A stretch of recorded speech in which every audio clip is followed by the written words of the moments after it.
Matt, how's it going? What's up, Dex? Yes. And you're going to be on the live stream now because they're feeding in from here to the live stream. Hopefully, that's the idea.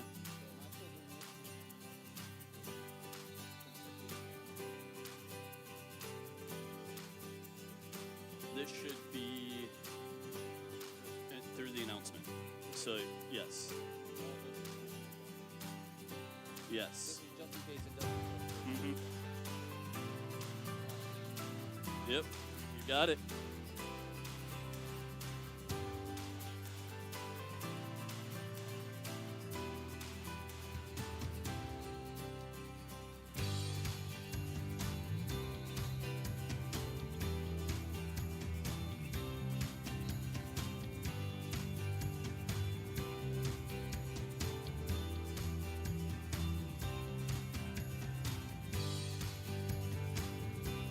Test, test, test. Are you picking us up? Sweet.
Good morning and welcome to Wichita Hoops here in Wichita, Kansas for the 2022 NIRSA National Basketball Championships hosted by Wichita State University. Thank you to all of our staff, officials, hosts, sponsors, and participants for coming to Wichita this year.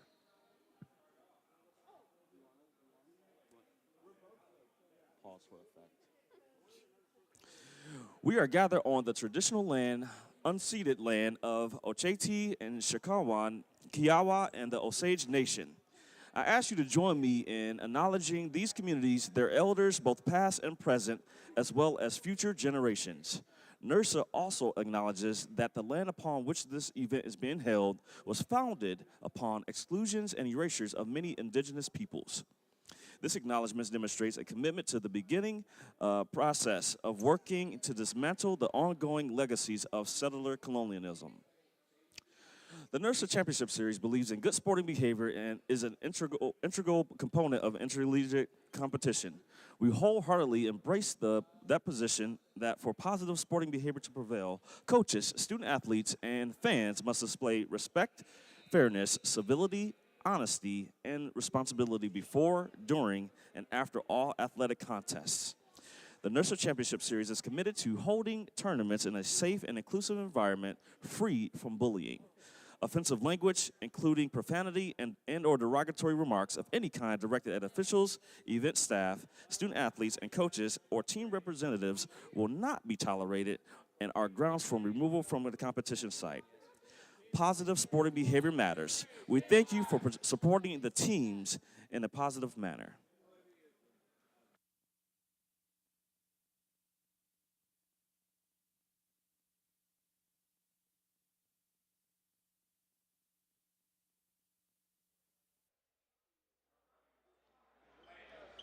Wichita Hoops here in Wichita, Kansas for tonight's matchup between the Iowa Hawkeyes and the Wichita State Shockers. We have a great game here. Sean, in the Unified Division, what are you looking for today's game? I mean, I'm just looking forward to see what the athletes can bring to us. You know, I think there's going to be a lot of excitement out there. You know, these two teams have met each other a few times already this weekend. Iowa has had some, real close games and have managed to pull it out both times, but I think we've got a great matchup ahead of us. Yeah, absolutely. And these two teams have played some really close games up to today's game. You know, we had a 7-point victory by Iowa yesterday, as well as a 2-point victory for Iowa, so really close game. It's kind of anyone's game at this point. 0-0, Levante Davis.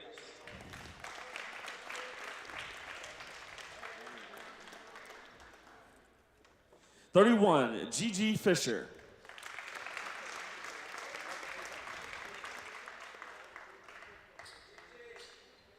Olivia Gelagos.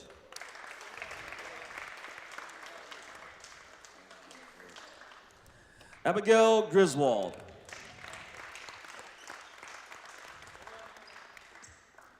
Kyle Kaufman.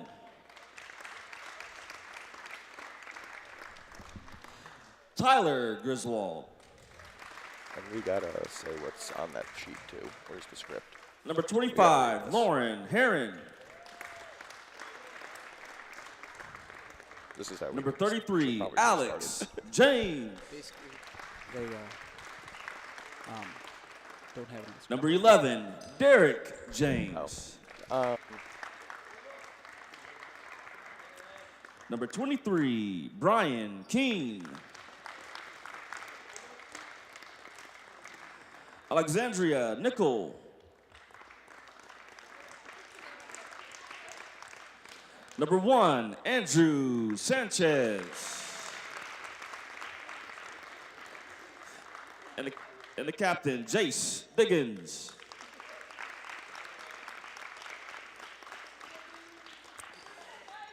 Now for the home team, the University of Iowa, who will be the home team on the scoreboard. Starting with number 13, Jason Marks. Number 6, Austin Olimmer. Number 7, Dallas Dirks. Number 1, Westner Jackson. 35, Elliot Lee. Number 2, Jenna McCarty. 22, Callie Schmitz. Number 5, Madison Schulte. Number 3, Dylan Soap. Number 34, William Woodruff.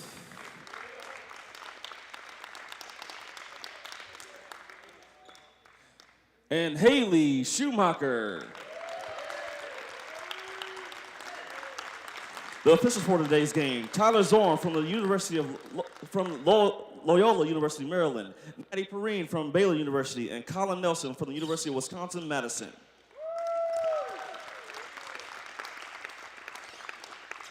Our country has been through so much in the last 2 years because of the worldwide pandemic, social inequity, and racial injustice. The NIRSA Championship Series is committed to creating positive change. We move in unity with those fighting against inequality and injustice for a more just society. Our goal is to take impactful action steps to make a difference in the lives of others. Please join us, for a moment of silence as we mourn the lost lives due to COVID-19 and acts of racism.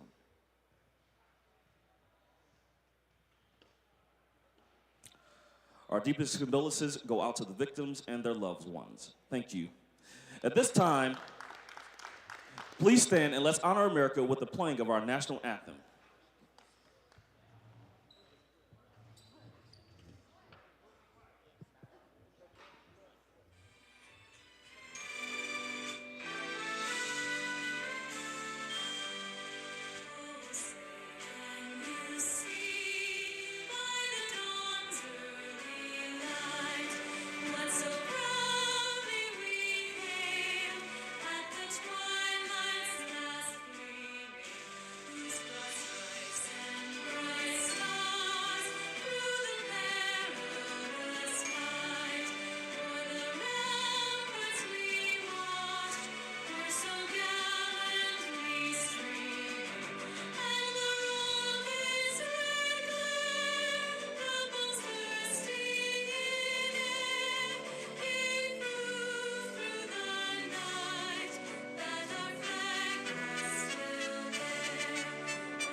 Good luck to our competitors.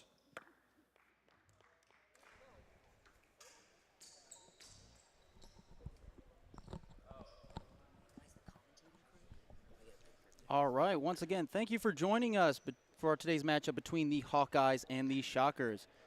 It's really anyone's game here in the Unified Division at the NIRSA National Championships. Isn't that right, Sean? Absolutely. And we are here in beautiful Wichita, Kansas at Wichita Hoops for the 2022 NIRSA National Basketball Championship, hosted by our very generous and very gracious hosts here at the at Wichita State University. We definitely want to thank all our staff, officials, hosts, and sponsors for coming out to Wichita this year and being a part of this tournament. Our officials for today's game are going to be Tyler Zorn from Loyola University of Maryland, Maddie Perrine from Baylor University, and Colin Nelson from the University of Wisconsin-Madison. Our matchup tonight or today afternoon, technically, morning, if we're going to be real honest with everyone, is going to be between Wichita State and Iowa. And I think we've got a real exciting matchup and a real treat for everyone watching today. Absolutely. For these teams, it's a long weekend coming to a close, and they got 40 minutes to see what they can do. And here we're heading off to tip. Absolutely. Very exciting stuff. All right, and we've got, for those of you that are not familiar with Unified Sports pairs athletes who are students of the respective universities partners who are students of their respective universities, and athletes who are unified or Special Olympics athletes and individuals that have intellectual disabilities. Bring them together on the court to be able to play together. Absolutely, and it's a fantastic circumstance where we can have these athletes compete on the floor together. And right there we have got a basket. We got Alex James with the basket for Wichita State. off the glass. Great shot there from Alex. Right now we've got for Iowa Lee bringing it up the court, passes it over, gets it to number 1 Jackson, who drives it in. Passes it over, gets it to 13 Marks. Oh, and we've got a board for WSU by Sanchez. Bringing it up the court, some heavy defense, some pressure. Right now, James has it. There we go. Gallegos across the floor, scanning her area, and it is out of bounds. Staying with the Shockers. There we go. Some good defense there by Iowa, forcing an out of bounds play, reset, get the defense reset. Isn't that's what you need, right, Sean? Got to get it done. So now we've got James with the ball up top. Passes it inside, and we have a deflection. However, Sanchez gets it and takes it for 3. Doesn't go. Got a rebound by Davis and a foul. Yeah, it looks like Davis is going to be heading to the line here for 2. He's bumbling, stumbling, but I think he's all right. I really like that from Davis. Really aggressive in the paint there, looking for that shot, forcing the foul. You got to make that contact happen sometimes if you want to draw the fouls, you know. All right, so Davis lining up for 2.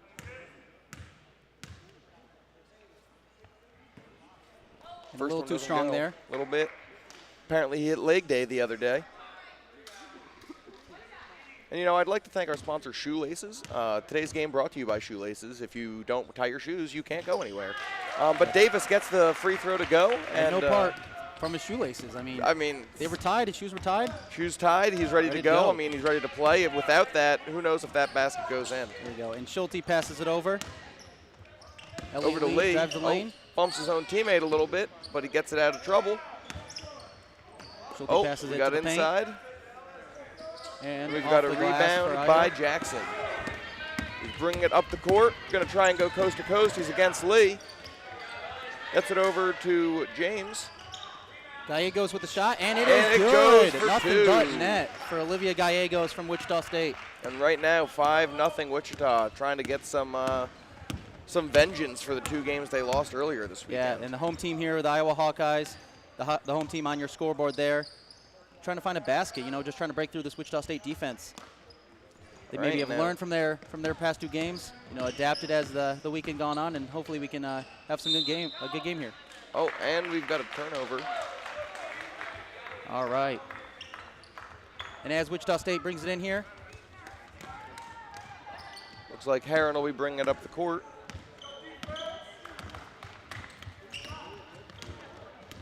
Needs some defense from Iowa.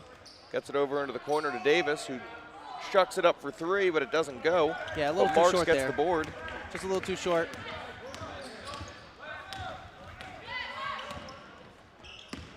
Number 13 for Iowa. That's going to be Marks. Drives the lane. And we've got a rebound by James. He's going to bring it up. It's always good to have a rebounder who can also be your point guard. They do a little bit of everything, you know. Marks on defense against James. James drives it in, doesn't get it to go, and Marks with the rebound. I think this is good. And Sanchez is actually going to push the floor like it. Will push the tempo. Actually, that's Jackson on that one. Oh, Jackson, my mistake. And it's going to be a foul here. Got a foul on the play. Yeah, Jackson's going to be shooting for 2. All right, we're gonna check out a quick replay here of one of our last plays. Here we go. This is going to be Olivia Gallegos from Wichita State with the bucket. That's nothing but net there. Nothing but net. I mean, she just makes it look easy. All right, first free throw for Jackson doesn't go. Yeah. For those watching at home, the way our rules here today are working are we're going to be playing 2 20-minute halves. The clock runs until the last 2 minutes of each half, and or for timeouts. Each team gets 3 timeouts in the game, and we will be shooting otherwise regular bonus free throws at 7 and 10, and everything else kind of defaults to high school basketball rules. So while you may see that restricted arc in the court there, that's actually not something that we will be playing with in these rules today. Yeah, and Wichita State gets the rebound off the missed free throw. Once again, Iowa just looking to get on the board here. You know, obviously helps getting to the free throw line. We just got to drain those shots. But as we switch to the other end of the floor, we got Wichita State looking to find the open man. Gets it. Oh, and that's some great defense there by Jackson, forcing forcing out of bounds, but we got some players down on the court. That was Gallegos, slow to get up.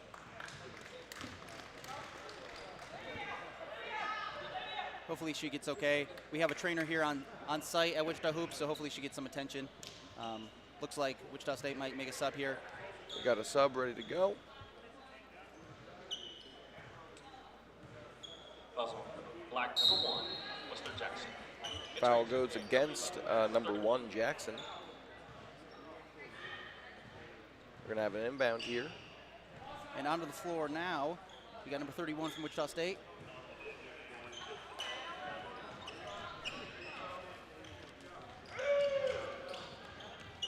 James scans the defense up to the top of the key.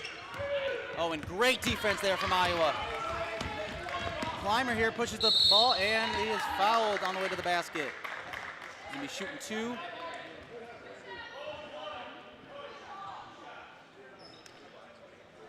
Puzzle number 1, Andrew Sanchez. And here we are, Clymer getting out ahead of that ball and stealing that ball, heading towards the other end. And then we have Sanchez with the foul from WSU. Here we go, shooting 2 for Clymer. A little unique with that shooting location on that free throw line. You know, sometimes you got to think outside the box. You know, sometimes just being straight on is not for everyone. You got to, get a little bit of an angle on there. You know, I think it's a great move to, just express your individualism. Sometimes we need more of that out here, Matt, Yeah, Sean, sometimes you just got to switch it up and see what works for you. Hopefully he can drain the second one, get the Hawkeyes on the board. I agree, but I respect the walking to the beat of his own drum. He just kind of does his own thing, and I think that's great. All right, lining up here now for our second. Let's see if he takes a similar location. Oh, no, now he's going to try straight on. See, he keeps the opponents guessing. He's kind of like a wild card out there. There we go. And he gets it to go. Now we'll just see if he sticks to that location throughout the game or he goes back to that left side. I think, again, he's probably going to switch it up, keep everyone guessing. I like that. No one really knows what's going to happen. All right, and we now are coming up the court. We got Wichita State with the ball. Right now over there, Keene has it. Goes in deep, deflected by Iowa. And we're going up the court. Right now, number 3, Suppy. Gets the assist over to Clymer, number 6, for the basket. Yeah, hopefully this gets some momentum here for Iowa. Yeah, Iowa, free throw, hopefully. A bucket. You're only down by 2 now. Hopefully get some momentum going. I agree. All right, Wichita's got it now. And we have a foul called. It's staying on this end of the floor. All right. And there's just a replay of Clymer with the layup off the glass. Hey, it's the fundamental sometimes, Sean. You just got to kiss it off the backboard there, get it through the basket, and get your team on the board. I agree. Entering into the game, Tyler Griswold. And number 11, Derek James. All right. And we have Derek James checking in for the Shockers. James in, and we got the ball in. Oh, deflected, and a steal by Iowa. Going deep now to Clymer. Clymer inside now to number 2, McCarty, who gets the basket and gets it to go. Wichita's taking it up the court. Jackson's got it now, passes it in. Look at these officials out here. I mean, they are just looking good. Absolutely. They're looking good. They're feeling good. I mean, just doing God's work out here, man. Absolutely. Doing God's they put work. a lot of work in this weekend to learn about the craft and put those skills to the test here. Oh, yeah. So Clymer took a 3 out of here bounds. off the rim barely, and it went out of bounds and heading down to the Shockers' end of the floor. Yep. He may have tripped there because maybe he didn't know that our sponsor was shoelaces. And when you don't have shoelaces, you might trip, especially if those shoelaces are not tied. Absolutely. So, again, remember and thank you to our in-game sponsor, Shoelaces, for their agreement to be a part of today's game. Absolutely. As you can see, there's no one on the floor with Velcro. No Velcro, all shoelaces. All very shoelaces important. here at Wichita Hoops. All right, number 2 has the ball now. Up at the top, passes it in over to 23, Keene. Goes deep for 3, doesn't get it to go, and Iowa's got the rebound. There we go. All right, number 1, Jackson Jackson taking it to the hole against Keene, doesn't get it to go. Rebound by number 6, Clymer, who gets the 2-point basket to go. And there you can see Keene from Wichita State trying to direct the offense here. Directing Davis up the floor. Hopefully he can make something going, because here the The Hawkeyes have gone on a 7-0 run here. I agree. You know, hopefully the Shockers get back into it. Finally getting their first lead of the game 10 minutes in. And we're gonna go check out this basket from Iowa we just had. Great play by Clymer, rebound and a putback. And look at it, he just makes it look easy. Jackson misses it, and Clymer comes in and, you know, cleans up for him. All right, Iowa with the ball into Lee. Passes it inside. Ooh, and Suppy gets it to go. Elliott Lee is fired up. He's getting back on defense here. Just high efficiency on offense. This is what they're all about. Gets it inside. Goes over to Keene for 3. Can't get it to drop, and Suppy with the rebound. Just a little too short there, Sean. Little bit, yeah, you know. Again, gotta have leg day. Remember, leg day is important. Oh, but look at that defense. Big body up against him. Oh, and Clymer just having a meal out there. I think that all started from Elliott Lee, though, on that dish. He really got around that defense from Davis from Wichita State and fed Clymer down low, and it was easy from there. That's 6 for Clymer. He's accounted for over half their points at this point. And we are going to have a turnover as Iowa takes possession of the ball. Schmitz gets it, yep. Lee brings it up the court. That was some good defense there from Heron. Yep. Oh, got bodies down, and we're going to have an offensive foul on the play. Hey, that's some great work by Heron there to stay in there and take the contact and get the ball for there. I agree. Sometimes you just got to put your body on the line. We're going to go back and take a look at this charge. Here we go. Clymer a little short there. And as Clymer just trying to get the rebound, just makes a little too much contact for the officials' liking. Once again, Heron staying in there, taking that contact. Yeah, but again, way to put her body on the line for the team. All right, and we have Keene bringing it up the court. Davis with the pick. Over to Jackson. Jackson for 3. Can't get it to go. We've got a rebound by Marks. Iowa brings it up the court. This is Schmitz here, trying to find the down low. Pass to Suppy. Into Lee. Elliott Lee. Lee can't get it to go, and we have a great board and putback by Iowa. Marks with the putback there, getting it to go. As Wichita brings it up, Sanchez with the ball against Lee. Sanchez passes it inside, and we have a deflection, and Iowa gets the ball. Clymer now with the ball, bring it up. Great work there from Marks to get the touch on the ball there, to push it over to Clymer. I Clymer agree. scans the defense. Great defense out there by Iowa right now. And Elliott Lee getting some coaching from his bench, trying to push his way up the floor, get in on Inside, the action. and But Jackson it is with the ball. A rebound here. Davis had James. the rebound, passes it off to Jackson. Jackson's inside, gives it off to Sanchez, can't get it to go. Lee, oh, no, not Lee, excuse me, that was Schmitz with the rebound. And Suppy brings it up the court. Suppy trying to direct traffic out there, passes it off to the side to Clymer for 3, doesn't go. And out of bounds will stay Iowa ball as we have subs checking in. Here we go, Gallegos looking back. He's come back in after that time on the bench, probably dealing with that injury that she sustained. She looks ready to go. Gonna put in maximum effort out there. And we go inside. Schmitz has it out on the perimeter. Into Suppy, who takes it in. Oh, and we have a hard foul by Davis. Yeah, I went for the block there, just a little too much contact for the referee's liking. A little bit too much. Oh, doesn't seem to like what he's hearing out there, but we're gonna go back and take a look at that contact. He drives in, just comes in hard across the top of Davis. But the officials there get the call, and Suppy gets to shoot his free throws, misses his first. And that was just Tyler Zorn from Loyola University of Maryland, just not liking that contact. No, he just went out there and, put a clinic on how to call a foul, Just poise, concentration, patience. I mean, he's even got a little coif to his hair. Look at him. I know, that's some American Crew product if I've ever seen it. Oh, yeah, I mean, also game today brought to you by Hair Gel, sponsors all of our officials.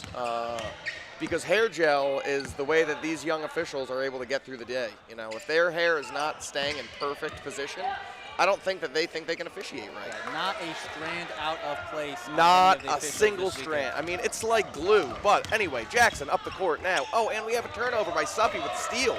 Takes it back, but he's got people all over him. Yeah, that was great work there from Marks. Get the contact to the ball. Suppy picks it up. Lee. It. Oh, Lee for 2 from deep. Oh, and we have a rebound by Sanchez. Takes it, looking to go coast to coast against Schmitz. With the pull-up, oh, and Suppy there with the rebound. And that was great work by Schmitz, forcing Sanchez to make a decision, put it up there, and not just off the glass. And now we head back the other way. And here we go. Suppy now up at the top trying to direct traffic. You shouldn't pick your dribble up, though, you know, Matt. Puts you in a bad position. Absolutely. With the bounce pass over to the wing. Oh, and for Dirks 3. Oh, can't get it to go, but Lee there for the board. Back to Schmitz. Over Dirks to number 7, Dirks. Oh, and Jackson there with, Davis there with the rebound. And actually, Dirks won our 3-point shootout contest yesterday here at Oh, the man, NIRSA Dirks, Championship. it's big news, man. Big news. So now we're just trying to, drain those ones. He obviously made it work yesterday, so hopefully we can get some going here today. All right, and now 31 gets bumped a little bit. Oh, and we got a foul on the play. And that foul goes against number 7, Dirks. Really like his effort there coming up, pushing the ball, but just once again, a little too much contact for the referee's liking. I agree.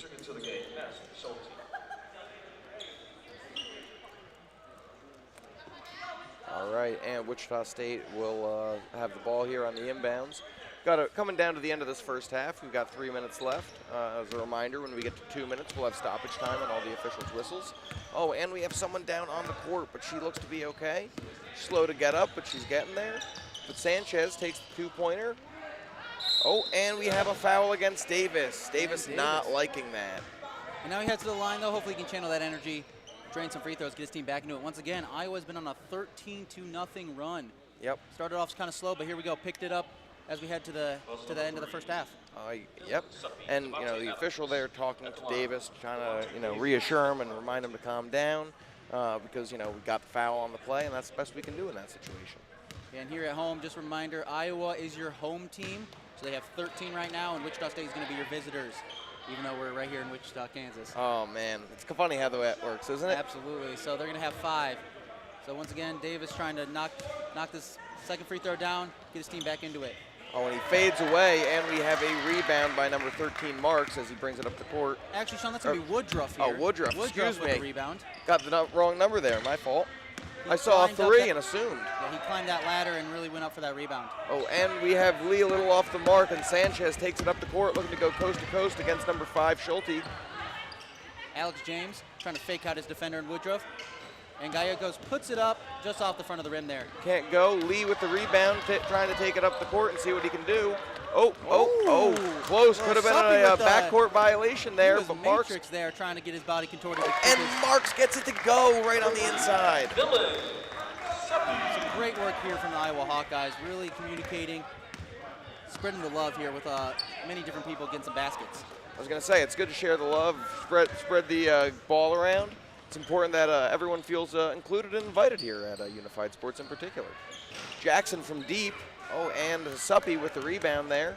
Suppy's slow, going to kind of work the clock as we have 1:10 left in the half. And you saw Suppy there pushing his teammates away, trying to spread the defense out.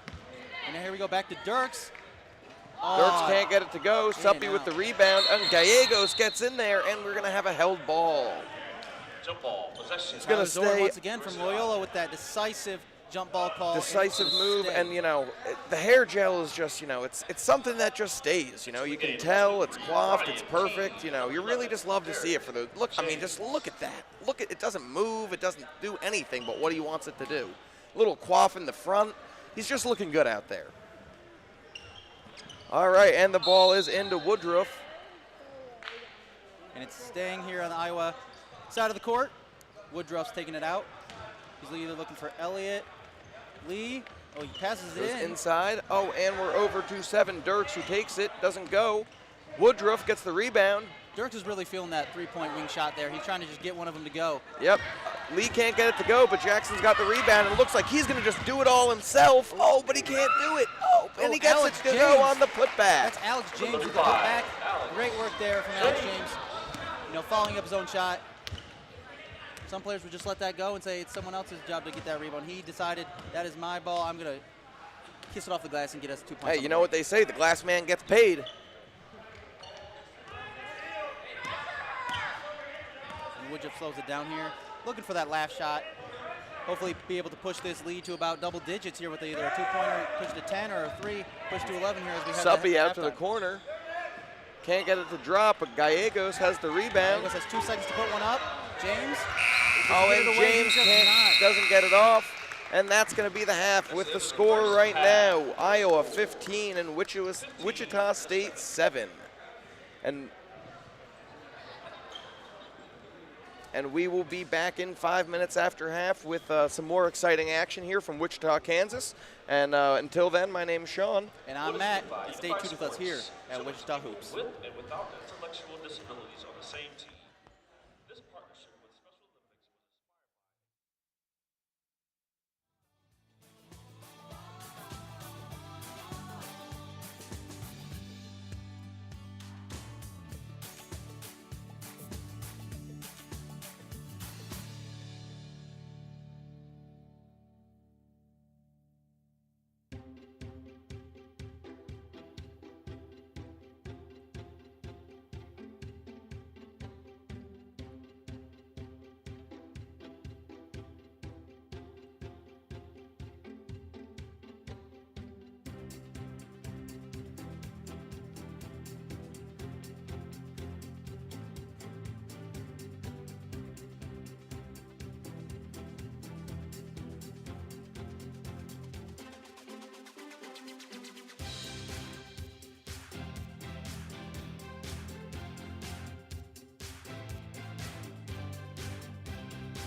And welcome back to the second half of this Unified Championship game. We do want to take a second to thank some people here today. Our team champion trophies, medals, and all tournament honors are going to be presented immediately following the game, so we encourage all our teams to stick around. We want to thank our NIRSA regional tournament hosts this spring, Georgia Southern University, the University of Texas at Arlington, the University of Maryland, University of Mississippi, University of Nebraska, and University of Wisconsin-Madison. And we'd also like to give a big thanks to our institutional registration schools supporting the 2022 NIRSA National Basketball Championships. So thank you to our silver level supporter, Georgia Southern University. Yeah, and that's right, Sean. And here we go, headed to the second half with Iowa Hawkeyes up 15-7 over the Wichita State Shockers. And here we go, Alex James trying to direct traffic here at the top of the key. Woodruff with a good defense. And down low to Heron. Davis on the floor here. And he is just rolling and bumbling and stumbling around there. Davis with that ball. Looks like a travel on the play. Iowa. And that goal was made by Colin Nelson from Wisconsin-Madison. You know, I'm not sure that his hair has the same coif that Tyler's has, but, you know, it's still there. You know, I still appreciate the hair gel. And, again, thank you to our maximum level sponsor of hair gel for today's game. Absolutely. And here Schmitz finds Dirks. Dirks puts up the three. Just a little too strong there. And what a bounce. And Davis with the rebound. Alex James pushes the tempo.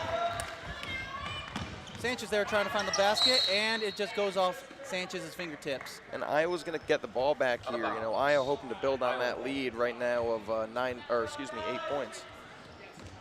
And we're going to go back and take a look at that shot again, check it out, as we are back underway with Jackson up top. With and Dirks Dirks just a little too firing strong it for again. 3. And Clymer gets the rebound, pushes it over to Woodruff on the wing. Across court to Jackson. Hands it off to Dirks. Dirks is just trying to find that three-point basket, huh, Sean? He is, and Clymer, you know, just tapping it, trying to get it there, but can't get it to go. And now we've got Davis bringing the ball up. Absolutely. And Dirks staying big on the defensive end of the floor. And it's out down to Alex James. James looking to make something happen here. You know, definitely been driving and pretty fast with the ball when he wants to be. Yeah, it seems like the offense really runs through him. I agree. Oh, and can't quite get it to go. Yeah, that was Jackson on that three-point shot there. Yep. And Heron. And Heron with the rebound. Oh, and here Woodruff is going to try to push the tempo, and he's going to slow it down here. Oh, picks it back up, drives the lane. A little Euro step.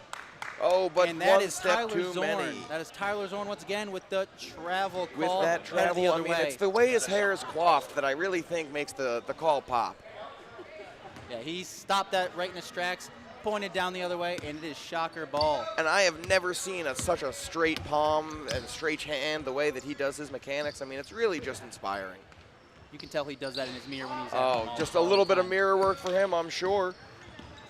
And Gallegos puts up the shot, just a little short. Davis with the rebound, tries to put it up and over. Clymer with the rebound. And Clymer is just, you know, being a stat master out here. He's just looking to get as many stats as he can. He's got boards, he's got steals. You know, he's just out here doing work. Yeah, I would not be surprised if he ended today with a triple-double here. I would not either. You know, could be the game MVP as well. And Wichita State now is going to wind up with the ball. Yeah, and Dirks just misses on that three-point basket. It's going to be out of bounds, headed back. Alex James is going to be inbounded here, looking like to Heron. We made some subs for Wichita State. Davis and Gallegos heading to the bench, getting a breather.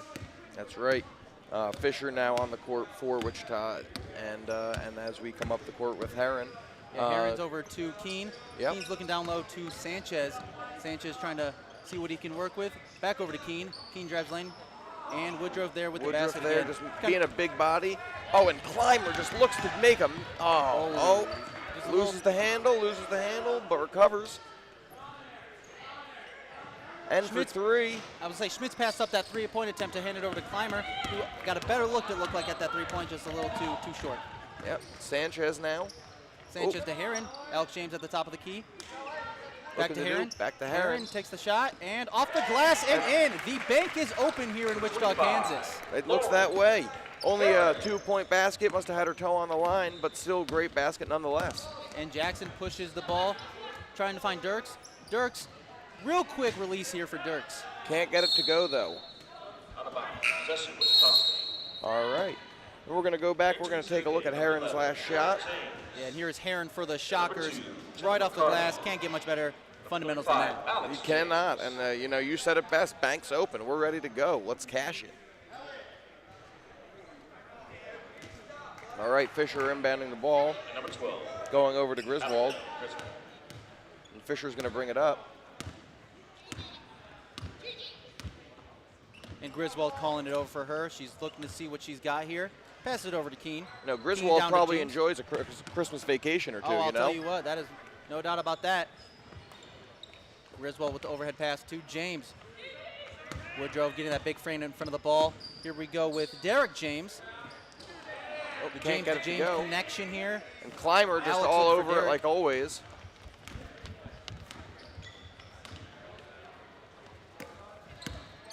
.34 Woodruff here.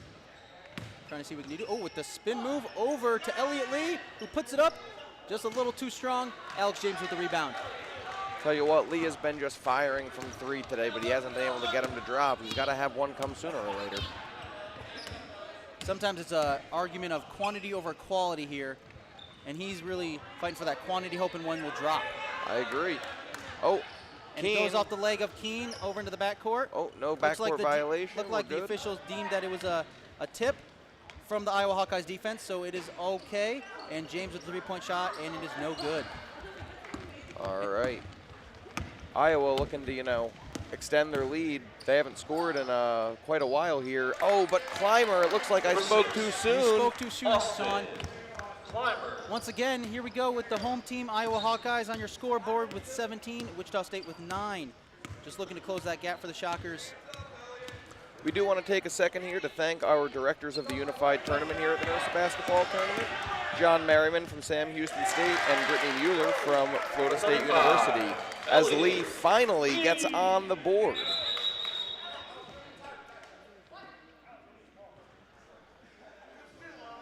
Absolutely, and as we thank those directors here, we're gonna take a look as we have a timeout here. We got Elliott Lee with the steal. He's coming in and being real shifty. Comes and gets it. There we go. Oh. And we're gonna get back to the action here with James passing over to Derek James. Derek James putting up the three. Looks like he got a tip on the ball from Jackson. So Jackson with the block there. And Alex James cuts off that passing lane between Woodruff and Jackson. Oh, James got Woodruff up in the air. And again, And looks as- like the bank is open. Bank is open. As Woodruff was coming down, James went back up, put it off the glass and in. And here we go back to the scoreboard here. As you can see, 19 for the Iowa Hawkeyes, 11 for the Wichita State Shockers. And Iowa's just trying to hold on to that 8-point lead as a foul was called against Keene. So it'll be Iowa ball on the sideline. Tyler Zorn again, just really, you know, making it look like a clinic out there.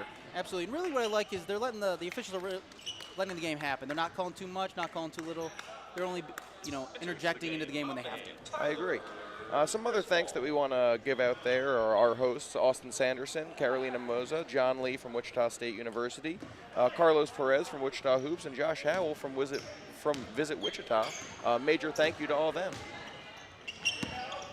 Absolutely. And here we have Marks passing it over to Elliott Lee, who's just a little bit off to the left there, out of bounds. And that is Maddie Perrine from Baylor University with the call, heading back the other way. Yeah, another thank you to our sponsors today, Glasses. Major thanks, because without glasses, you can't see. And, you know, Maddie makes the glasses look good out there.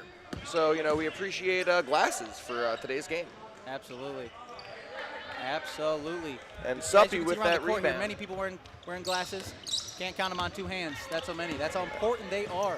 Oh, Suppy takes it in and gets the call. You know, again, if Maddie wasn't wearing those glasses, I think she might have missed that one. But thank you to our Platinum Gold sponsor, Glasses. Absolutely. And like you said, this is Suppy heading to the line. This is the first trip to the line. You know, shout out to Suppy's, I believe, grandmother watching at home, Susan Salter. We're excited to have you watching, and hope you've enjoyed our sponsor of Glasses. And she definitely loved the sinking of that free throw. For from Suppy sure. there. Absolutely. How can you not? And Dylan here lines it up for the second one. And it goes. Perfect. He's taking after Clymer there, getting centered on that line, draining it. Absolutely. You know, it's been interesting. We only had that one off-center free throw, so, you know, we haven't seen too many more of that style as the day has gone on. Absolutely. Oh, and for deep. And it is out of bounds, head back, towards the Iowa Hawkeyes basket. We got a sub we heading got on some for the subs coming Hawkeyes. in. A couple more thanks we'd like to give. Our co-tournament director, Dr. Dexter Shorter from Penn State University. Our directors of the All-Tournament Committee, Crystal Durham from the University of Tennessee at Chattanooga and Amy Rask. Our directors of competition, Greg Durham from Creighton University and Alex Patola from Mercer University. Our director of media, Daniel Fragel from Oklahoma State and Donovan Haley from Texas Tech. And our director of officials, Natasha Harris from the University of Kentucky, Michael Castaneda from the University of San Antonio, and Tara Hunter from Loyola University, Maryland. And we have a foul on the play. Yeah, and that was a great move there by Elliot Lee trying to grab the basket. But for Tyler Zorn, that was just on the floor. The basket does not count, unfortunately, for the Iowa Hawkeyes. You hate to see that. Sometimes the floor will jump up and bite you. And, you know, when that happens, it's important that the foul is called on the floor. On the floor. The floor sometimes throws arms, it gets you sometimes. It'll get you, you know. We got some more subs on the play. Yeah, it looks like Schmitz gets a breather here. Suppy doesn't get it to go, and Suppy and Davis go after it. We've got another foul on the play. Looks like Suppy's going to get called for the foul, and Wichita's going to get to keep the ball. Yeah, Colin Nelson there with the foul call. And it looks like it was just an offensive foul. And it looks like Heron needs someone to inbound the ball to her. Alex James heading back the other way to inbound that ball to her. Yeah, it is not possible to inbound the ball to yourself, Matt. I don't know if you knew that, but in theory, you have to throw it to someone else. That is, I mean, Heron probably can make it work, but a little easier when you have someone to do it for. For sure, for sure. But she got the help she needed, and she's taking it up the court. There we go. Alex James trying to make a move. Up and over the defender and just a little too short. Clymer with the rebound, pushes it the other way. You now could say he climbed for that ball, climbed the ladder to get that rebound. We got a good screen here from his teammate. Ooh, Lee goes to the floor hard. Mark tries to get in the way of Alex James. Alex James off the glass and in. Basket is good. He's heading to the line for an and one. Looks like Clymer got the call there. Put himself in the way of a train that you don't want to be in front of, and got run over as a result. Absolutely. Here we go. Alex James pushing the ball. Clymer taking that contact, trying to get in the way, but Alex James just too crafty and banks it off the glass and in. And as he heads to the line here, hopefully we can get some momentum here going for the Wichita State Shockers. Pull the lead to within 7. Right now it's at 8, 21-13 for the Iowa Hawkeyes. All right, and here we go. Got 7:45 left in the game. And Alex James drains it. Now it's a 7-point game. You know, just a few more baskets for the Wichita State Shockers, and they're back in it, right, Sean? Absolutely. You got to love when you get that 3-point play opportunity and successfully complete it. Suppy goes inside. They don't call it a charity strike for a reason, you know? Oh, God, yeah.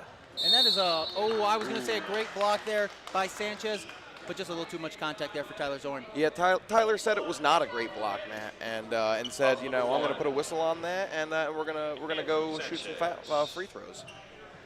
For the record, Tyler probably had a better angle than we do here over at the table, so I'm not going to delve too much into his, you know. Not to keep harping on it, but again, I think it's the way he gets his hair out of his eyes with that hair gel. Absolutely. So again, major thank you to our in-game sponsors of hair gel. Absolutely. And Jackson, just a little short on that first free throw attempt. Hopefully he can drain the second one, push that lead to 8 for the Iowa Hawkeyes.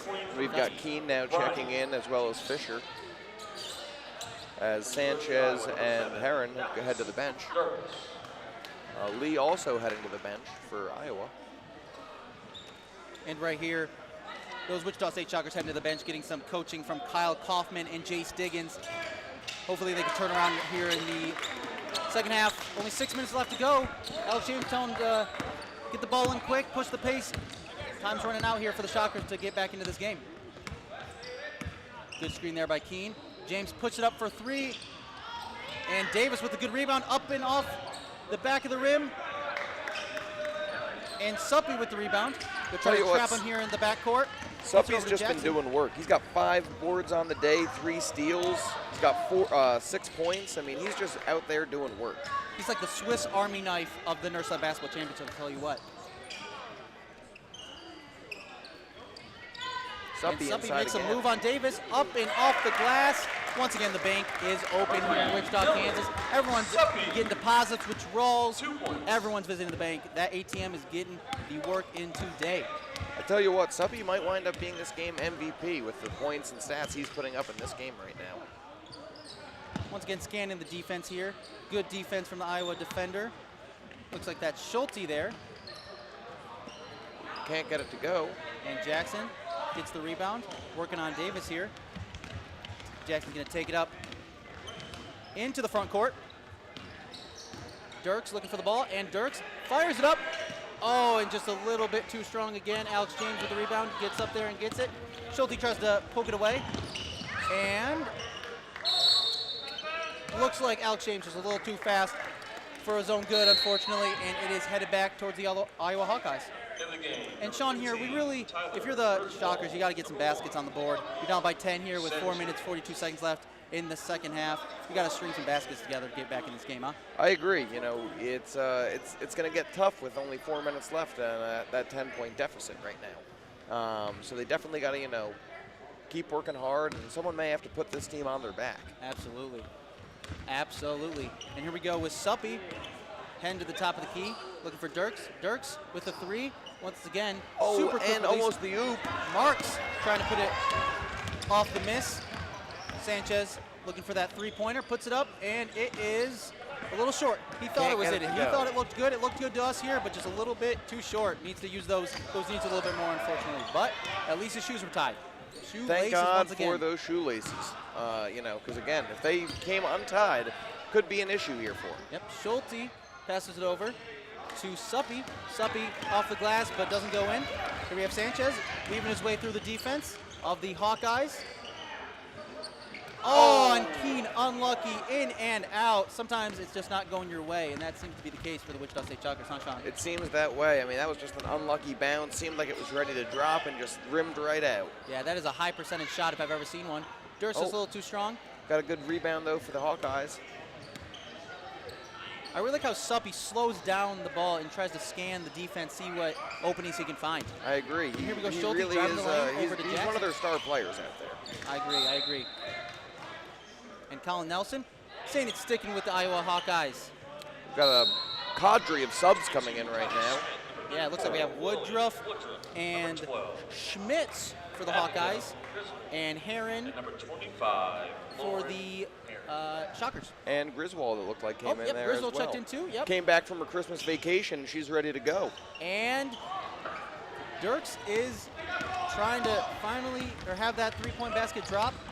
I would not be hard-pressed to see he tries it again here as we approach the last 2 minutes of the game here. I was going to say, he's tried a lot. I'm hoping one of them falls for him.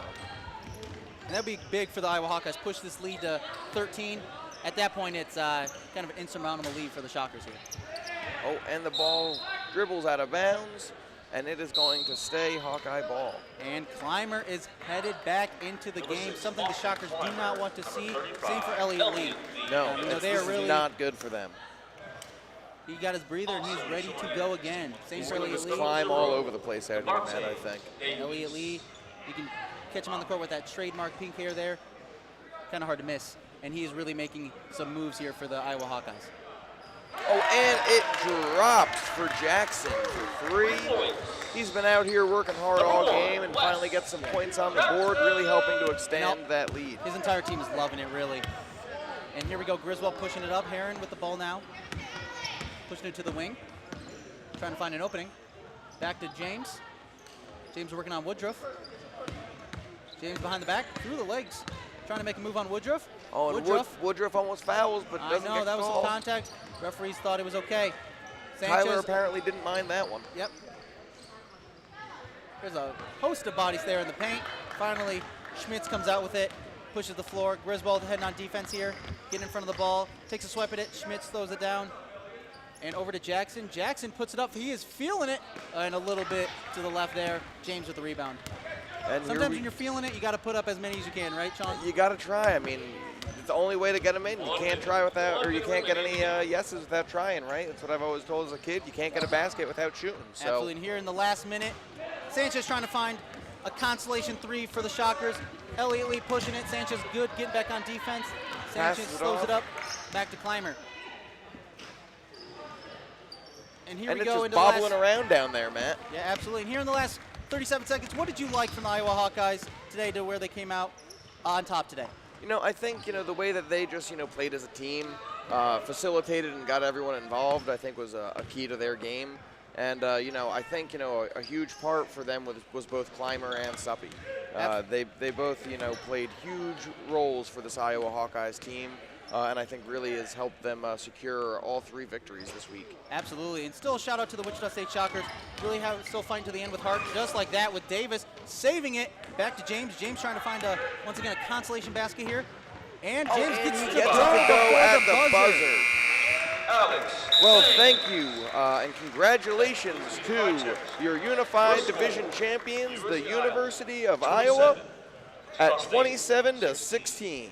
We want to thank all of you for tuning in and watching, and again, thank you to our sponsors, especially to the sponsors that helped with our student officials training, JC2 officials and ETA officials camp, and a special, actually I already thanked our officials directors now that I think about it, Matt, so I don't even have to do that again. I mean, I bet they wouldn't be opposed to another thank you. They really deserve it here. And once again, all these student officials came from all over the country here, from East Coast, West Coast, North, South, all over to get some good games under the belt. These are the next generation of officials here. They are. And they are starting at NIRSA. They're going to go on to the next level, wherever they may end up, and they are going to take what they learned this weekend and really apply it to the next level. It's going to be great stuff, and now our teams are going to be getting ready for the tournament awards, and we ask you all to stay tuned with us throughout the rest of today. We have our next games at 11:15, 12:30, and 1:45. At 11:15, we are going to be having the UNA Lions versus Missouri State. At 12:30 in the men's club division, we will have Grand Canyon University versus Wisconsin. And in our women's club division, in our championship game at 1:45, we will have UC Davis playing Wisconsin Red. And absolutely, and Sean, like you mentioned, I'm going to interrupt you there. We have in the men's intramural championship, Northern Alabama and Missouri State. Northern Alabama getting through Georgia Southern to get to the finals here, and Missouri State taking down the Georgia Southern Bulls. Georgia Southern, unfortunately, having 2 teams in the semifinals, couldn't make it to the finals today, so it's going to be the UNA Lions versus the Missouri State. I don't even know their mascot, unfortunately. That's embarrassing. So I'm just going to say Missouri State. We're going to go back on it. So we got UNA Lions and Missouri State in the finals. All right. And we will be right back and invite you to stay with us the rest of today. Director of Unified, John Merritt from Sam Houston State University, and Brittany Muller from Florida State University. Finally, thanks to our sponsor, the Student Officials Training.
The Wichita Hoops here in Wichita, Kansas for the 2022 NIRSA National Basketball Championships, hosted by Wichita State University. Thank you to all of our staff, officials, hosts, sponsors, and participants for coming to Wichita this year. We are gathered in the traditional unceded land of the Oceti, Sakowin, Kiowa, and Osage Nation. I ask you to join me in acknowledging these communities, their elders, both past and present, as well as future generations. NIRSA also acknowledges that the land upon which this event is being held was founded upon exclusions and erasures of many indigenous peoples.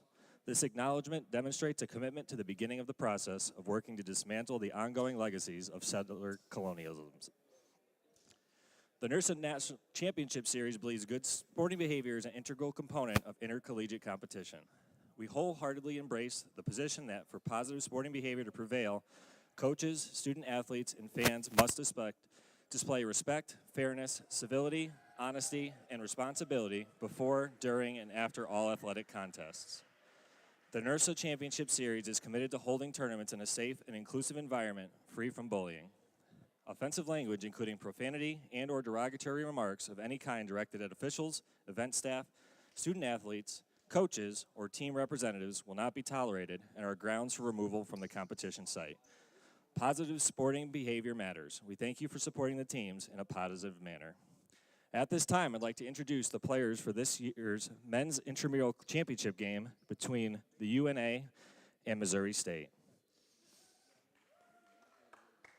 And now let's meet the teams, starting with the away team on the scoreboard, Missouri State. Starting lineup, number 22, Nathaniel McTerman. Number 2, Calvin Anderson. Number 11, Darion Haynes. Number 15, CJ Purcell. And number 20, Blake Weiss. Now for the home team, the University of North Alabama, who will be the home team on the scoreboard. Number 8, Omarius Jolly. Number 5, Gregory Flint. Number 11, Vion Gibson. Number 4, Robbie Robertson. And number 2, Jaden Wilson. Your officials for today's game, Quincy Smith from Kansas State University, Dylan McCareth from Georgia Southern University, and Jake Hill from Oklahoma State University. We got a moment of silence, so. Our country has been through so much in the last 2 years because of the worldwide pandemic, social inequity, and racial justice. The NIRSA Championship Series is committed to creating positive change. We move in unity with those fighting against inequality and injustice for a more just society. Our goal is to take the impactful action steps to make a difference in the lives of others. Please join us for a moment of silence as we mourn the lives lost due to COVID-19 and acts of racism. Our deepest condolences go out to the victims and their loved ones.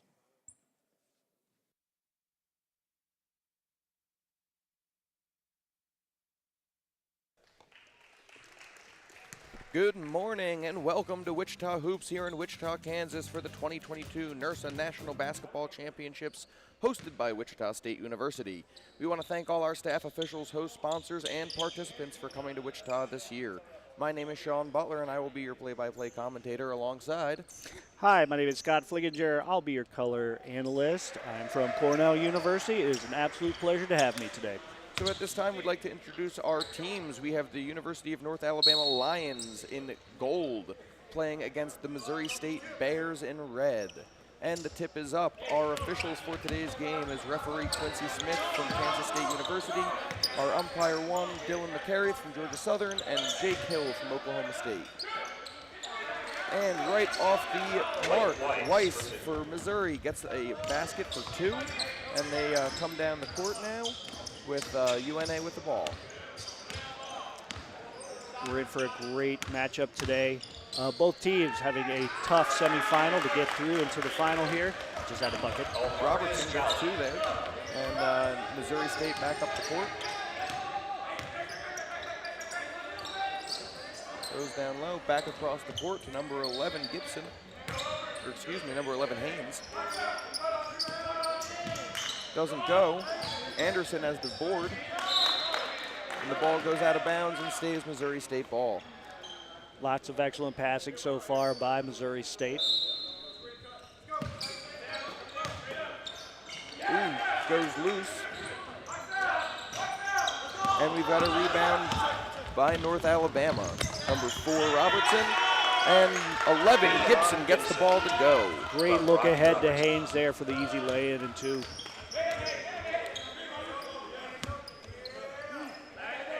You know, we'd like to thank one of our sponsors today, Plastic.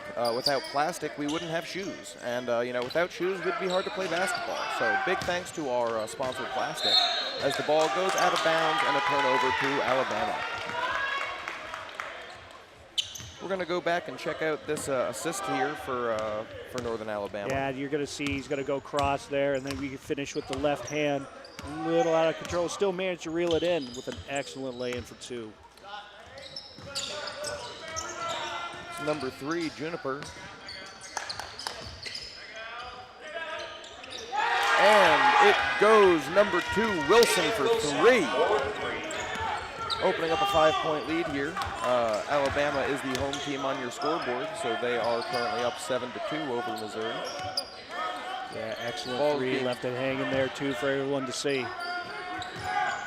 Ball is short, and despite saving it from going out of bounds, Northern Alabama picks up the ball and goes coast to coast, and Robertson lays it in. Yeah, great control, and it looks like they are starting to run away a little bit here at Missouri State. Needing to pull the trigger here, make a couple baskets to pull this closer.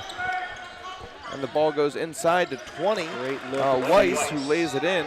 Much needed points there. But I agree, Scott, if Northern Alabama tries to push this tempo, Missouri might have a hard time keeping up with them. Absolutely. Missouri State getting the board there. Really needed them to miss there and hopefully come back in it. But they need some points here. Oh, and 11 gets it to go. That's Haynes for 3. Excellent work around the arc. Shot by Haynes, goes in. Money, and they're starting to pull within 2 here.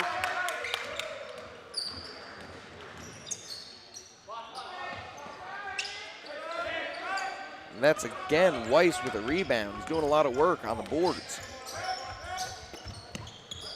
Into the corner to 11. Haynes can't get it to go, and Alabama gets the rebound. There's a very tentative feeling by both teams right now, trying to feel each other out, it looks like.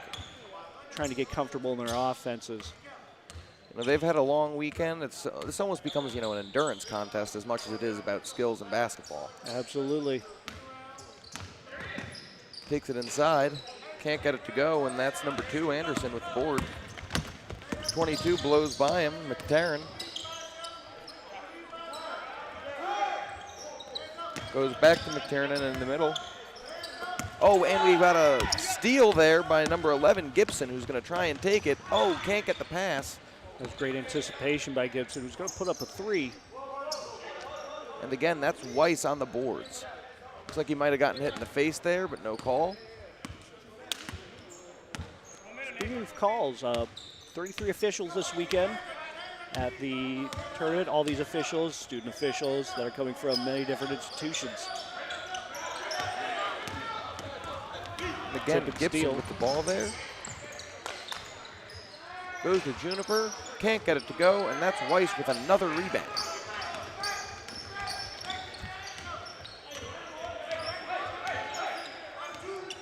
Lots of trying to work in the offenses here. Lots of outside shooting right now. Oh, and he got one finally to go down.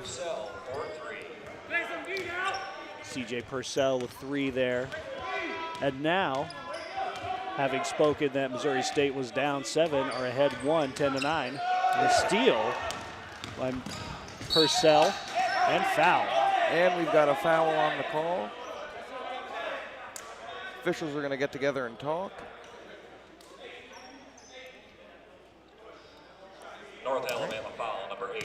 Looks like we just have a pushing foul on that call.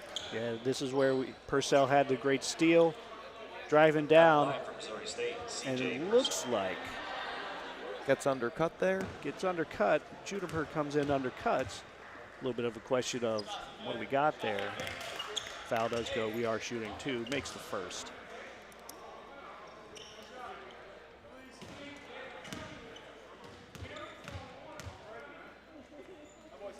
And he gets the second to go as well. That's Purcell for Missouri, opening up now a 3-point lead.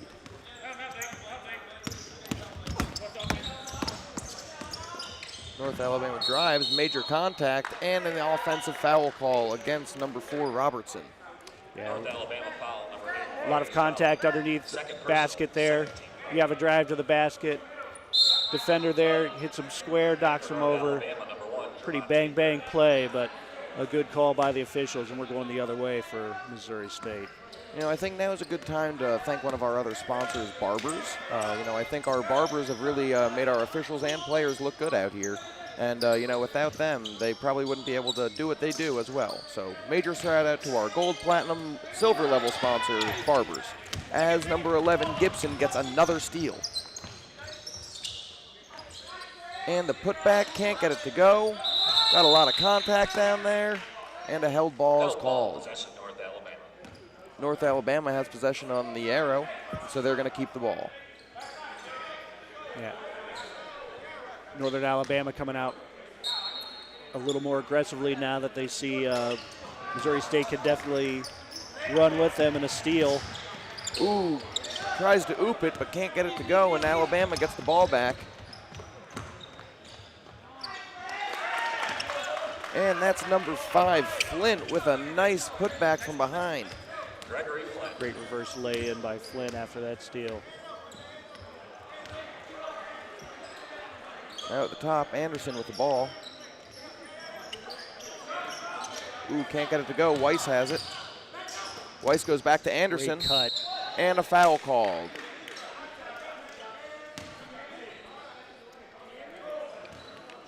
North Alabama foul on number 2, Jaden Wilson. Anderson's going to have 2 shots as we go back and take a look at that foul. So you're going to see Anderson, after that great cut, gets bumped. Couldn't finish, but it's okay. Going to the line, shooting 2. And he gets the first. At the line for Missouri State, Calvin Anderson.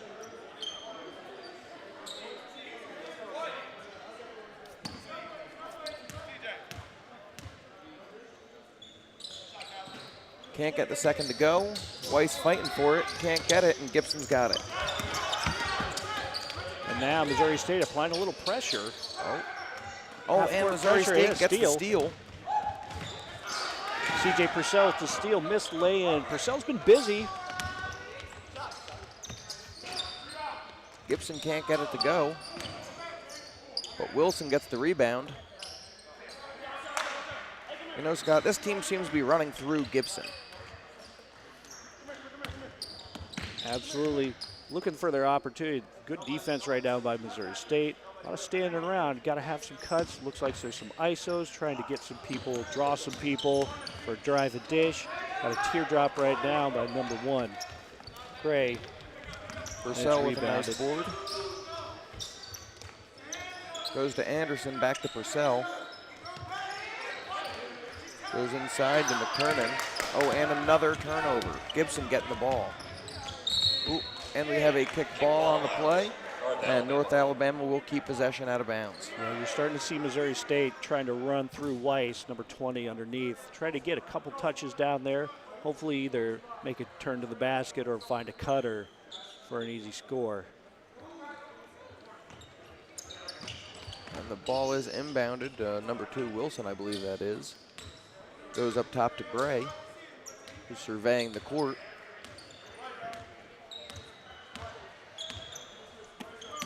Goes over to 4, Robertson.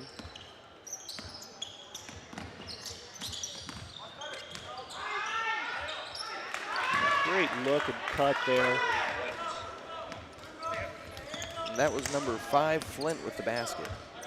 Tying this game up with 9:40 left in the first half. Goes inside to Anderson, back out to McKernan. Can't get it to go, and Gibson with the board. Gibson with a lot of rebounds, and like you said before, running this offense, trying to get everything set up. Looking to push this hard right now. Ooh, Gray off the glass, but can't get it to go. Tell you, Missouri State, though, when it comes to size, Missouri State looks like they outsize Northern Alabama right now. So looks like Alabama's a little tentative in terms of trying to get it inside, trying to use cuts, trying to use passes to make their way inside for some easy ones. I agree. Missouri definitely has that size advantage. That's going to be a little tough for Alabama as this game continues. But Haynes gets it to go. Or excuse me, Flint gets it to go. A lot of drives going in by Alabama are usually ending up with jump shots, mid-range jump shots, or teardrops. Don't want to get too deep in there. Don't want the big trees knocking that ball back down. Flint gets that steal off of Anderson, brings it up the court. Taking it slow, trying to, preserve his energy throughout this game. Both teams have pretty small rosters and do not have many reserves and substitutes to be able to come take some of the pressure off them. Absolutely, and it's been a long weekend. Lots of games, lots of opportunity to play. At some point, there's not as much gas in the tank as there was Friday. Absolutely, especially with gas prices these days, Scott. Absolutely. Well, we got an and one score. Get the and one foul. Flint's going to get one more. As you can see here, sizing up, we're going to have a drive to the basket, goes left. Great look, and we got a reach in by 22. McTernan reaches in, gets across there. Scott, I really love the style of Five wears his penny, too. He really, it puts a little individual personalized flair out there. Absolutely. Wearing the Marvel underneath shirt right now. Playing like a superhero, finished like one definitely on that last one. All right, we have number 11 right now. Haynes with the ball, goes back to Anderson, back to Haynes for three, and he gets it to go. The three-pointer is going to be clutched now in terms of either making space or catching up in terms of scoring.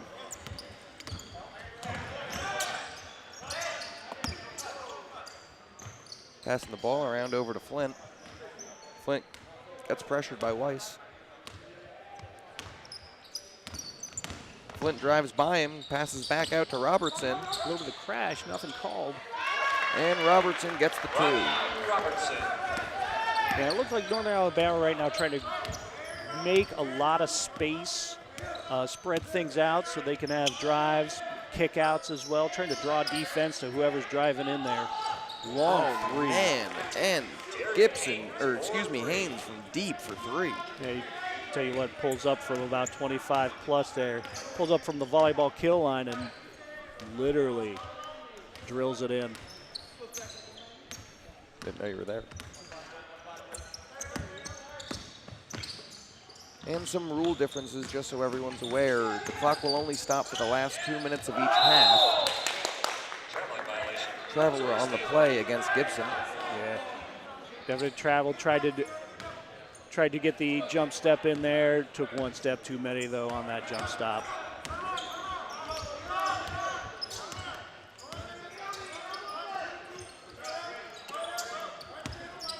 Again, Missouri State looking to work the ball around, trying to get some inside looks. Gibson with the board again. Goes up against Haynes and McTernan. Good defense there. They keep getting the board, though, and finally a foul is called. Yeah, Jolly is going to get two, it looks like. Yeah, lots of opportunities for Alabama to score there. Finally, Missouri State foul number 11. Foul called. Haynes, first personal. It should make Jolly pretty jolly to get that foul call, Scott. Absolutely, give them opportunity to put a little distance on Missouri State here. And he gets the first to go.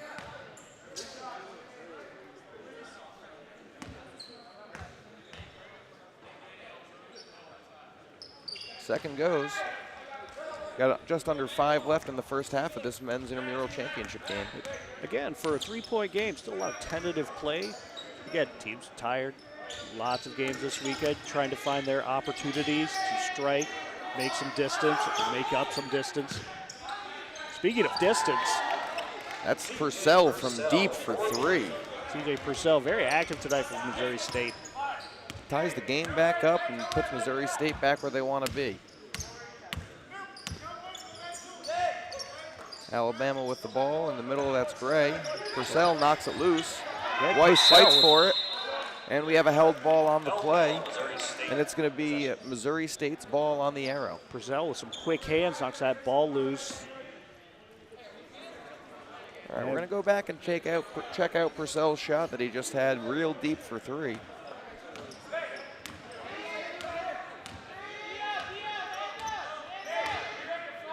But before that, Anderson takes the ball up. Goes inside to Weiss. Ball is smacked loose. No contact on the arms. Must have been all ball, and the officials give it out of bounds to Missouri State. Get quick hands there by number 5, Flint.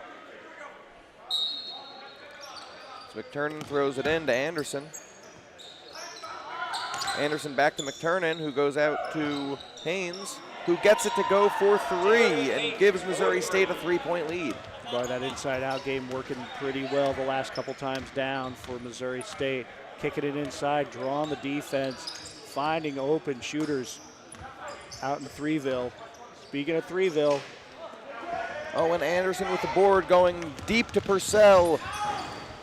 Saves it from going out of bounds, but North Alabama number 2 Wilson gets it, excuse me.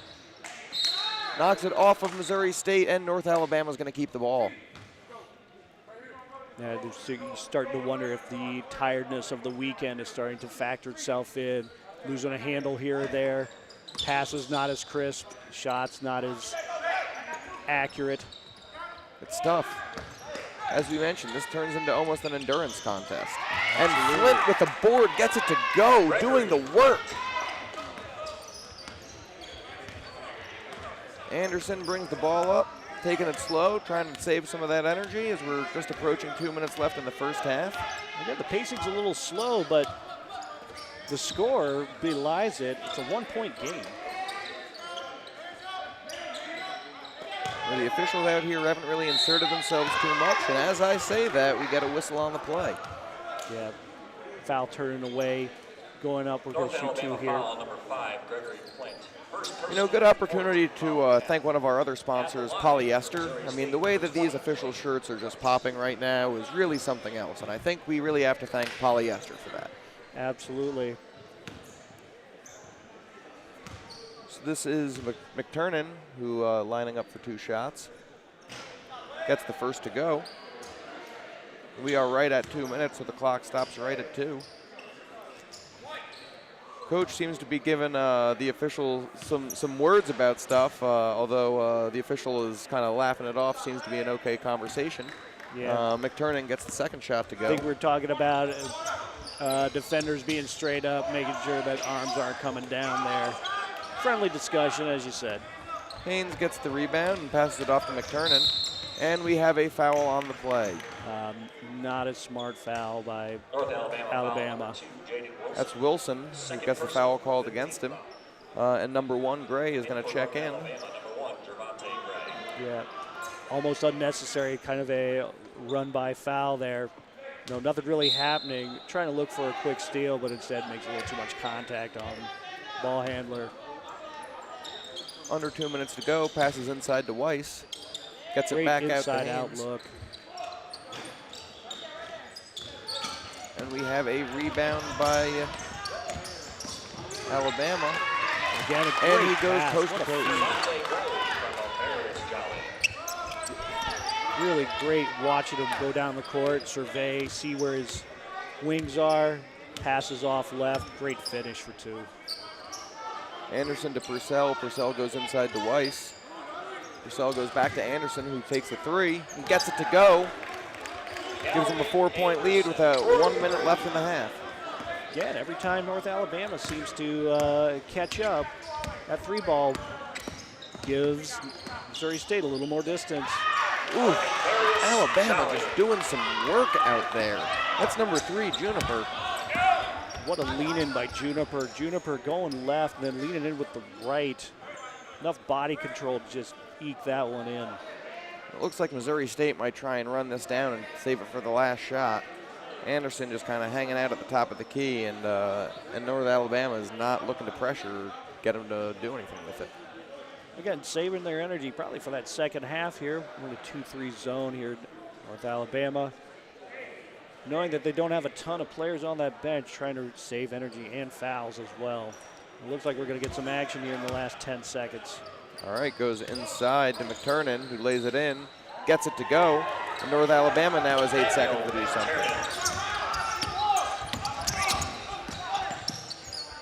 North Alabama gets it off, can't get it to go, and that's going to be the half, with Missouri State leading 32-28.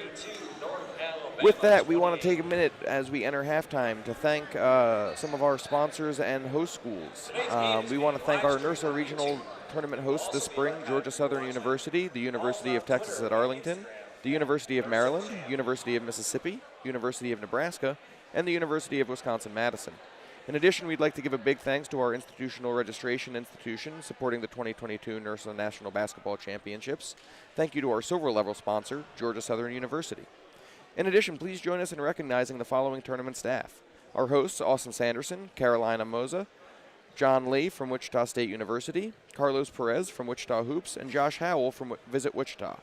Our co-tournament director, Dr. Dexter Shorter from Penn State University. I'd like to give a big thanks to myself, the assistant tournament director, Sean Butler from the University of Rhode Island. Directors, and we've got some different events going out here on the court. And so we're going to go ahead and go to that. So look at Anthony. We're going to go head-to-head. No, excuse me. Anthony versus Kate. Versus Kate in the tissue box.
All right, welcome back to Wichita Hoops in beautiful Wichita, Kansas.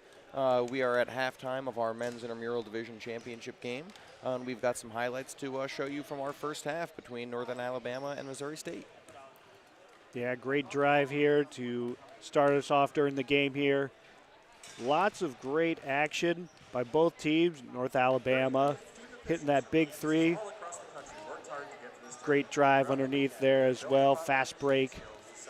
Missouri State, though, keeping it close as well. Great inside feeds, lots of cuts. Lots of great deep balls, too, as well. You know, it's going to be interesting to see how they're able to keep up with this energy in the second half, as they've already played one game today, and they do not have a very deep bench. Absolutely.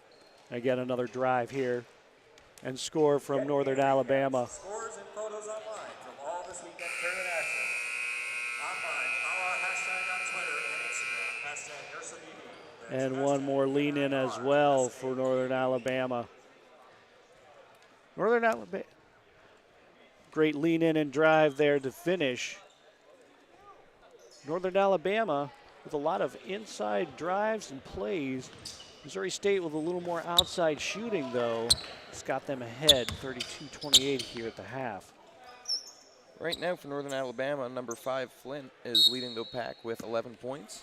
And Gibson, though, is doing most of the playmaking and facilitating with steals and rebounds as we get back underway here. Gibson with the ball at the top of the key, going up against Purcell.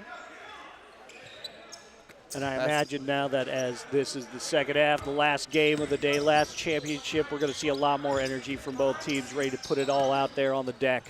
I agree. Ooh, nice block there by number 20, Weiss. Goes back out to Gibson for 3. Can't get it to go, and Anderson has the rebound. Again, that size from Missouri State, really a problem for Northern Alabama. It's going to be interesting to see how the game alters as they get towards the end of the game and, you know, energy wears down. Because that physicality is going to play a huge role in this game. Absolutely, but with tiredness comes sloppiness. And Northern Alabama, maybe, seeing if they're going to get a little sloppy in there, draw some fouls, get some of those big guys to sit down or to at least play a little more conservatively so that they can just easier drives and baskets at the rim.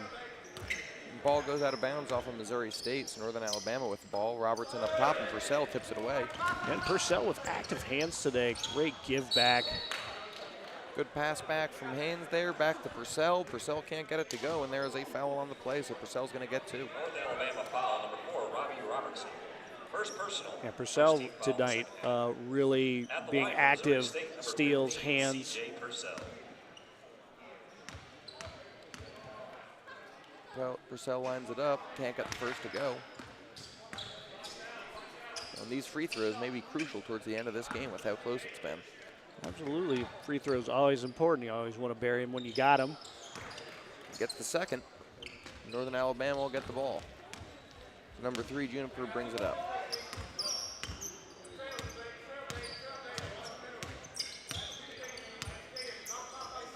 Excuse me, that's number 8, Jolly, my apologies. Jolly gets it to go for 3. Great long shot there, give back. Might just call him Jolly Green from now on. Absolutely. Getting the green light right there to shoot and make that 3. Haynes goes inside to McTurnan. Goes back to Weiss, who gets to lay it in off the glass.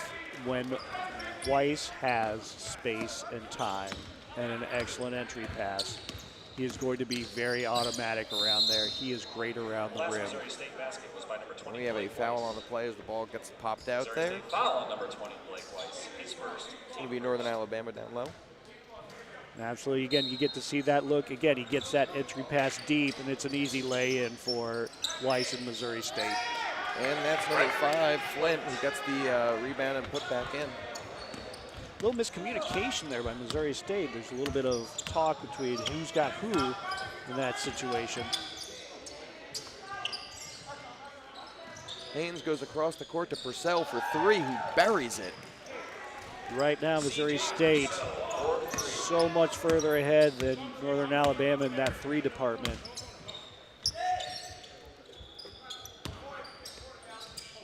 Oh, and Purcell picks it off and takes it the length of the court and lays it in. An easy steal. Again, C.J. Purcell tonight. Very active hands, especially at the top of the key. Playing the top of that zone, anticipating lanes, passing lanes, getting in there and getting steals. Again, in that passing lane, trying to cause a little trouble and disruption. Gibson passes it off to Robertson. Northern Alabama drives it in, goes against Weiss, can't get it to go. Ooh, no foul call, and Weiss gets the rebound and gets it out to Anderson. Yeah, Northern Alabama doesn't like the no call, but Missouri State takes it up the court. That's the problem when you have such large interior members. Great look and feed and cut. Oh, McTurnan can't get it to go, and Robertson gets the rebound, and there is a foul against Missouri State. Yeah, I think Northern Alabama trying to push the matter a little bit inside, trying to get those defenders in trouble, especially Weiss and Anderson in there playing deep. This is Missouri State's largest lead of the game right now is 7. Ball goes out of bounds, is going to stay Northern Alabama ball. And again, with as much size as they have inside, they've also been doing it outside too. Lots of 3 balls going down for Missouri State. Flint passes it in to number 2, Wilson, who's matched up against Haynes. Ooh, and a foul against Haynes.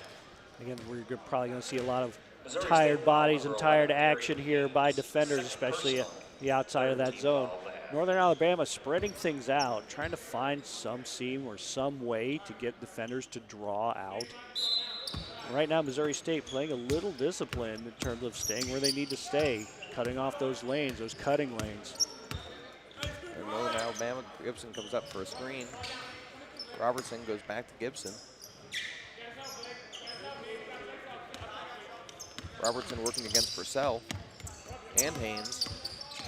Goes in between, pops it up for 2, and gets it to go. And that's what happens when you overextend a 2-3 zone. The top 2 defenders come out a little too far, overplay. It's an easy mid-range jumper.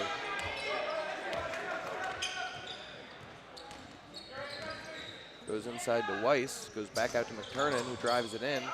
He's looking out to Haynes for 3. Doesn't drop. Anderson gets the rebound. Flint disrupts it.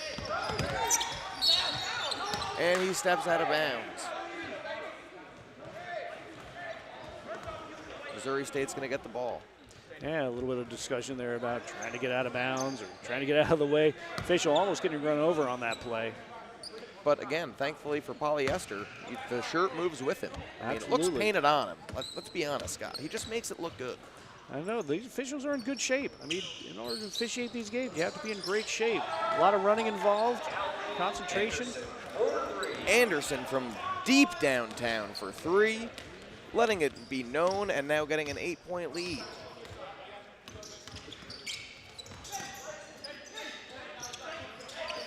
Robertson for 3, gets it to drop. And we're talking about zone discipline, and right now that discipline seemed to be lacking there. A lot of open space on that left-hand side there for that open 3. Ball gets tipped away by Flynn, and Anderson recovers and gets it back. Weiss with the pick. Flint working against Anderson. Goes over to Purcell. Gibson against Purcell, and we have a foul called. Yeah, Weiss is working hard underneath there, trying to get an open look. Alabama foul on number 8, Amarius Jolly. 3rd personal, first team foul. It's the first team foul for Northern Alabama this half. Not committing a foul for the first 7.5 minutes. Pretty good. Really tough for the defenders underneath, trying to guard Weiss. Gets it away, and that's Flint with the ball. Northern Alabama goes for 3. Flint gets it back, goes to Gibson. Gibson for 3, can't get it to go. Gibson gets it back on the rebound, passes it out, 4-3. Ball goes out of bounds and is going to stay Northern Alabama ball.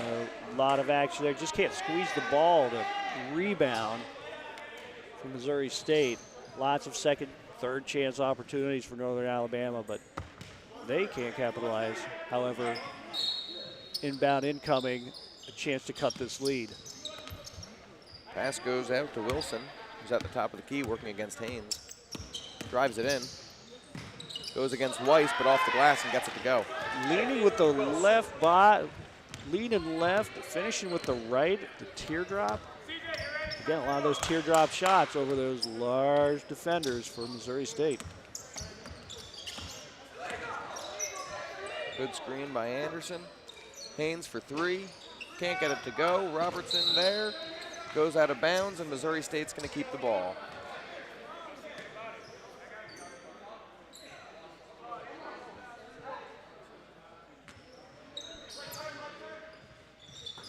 Goes inside to Weiss, gets off, and it's going to stay Missouri State ball. Yeah, great hands. Northern Alabama swearing it went off of Missouri State on that one. We can take a look here and see. Got another look. As you see, we have a drive inside, and the ball looks like it went off of Missouri State. Maybe missaw that. Another opportunity, though, for Missouri State to inbound and, again, expand that lead.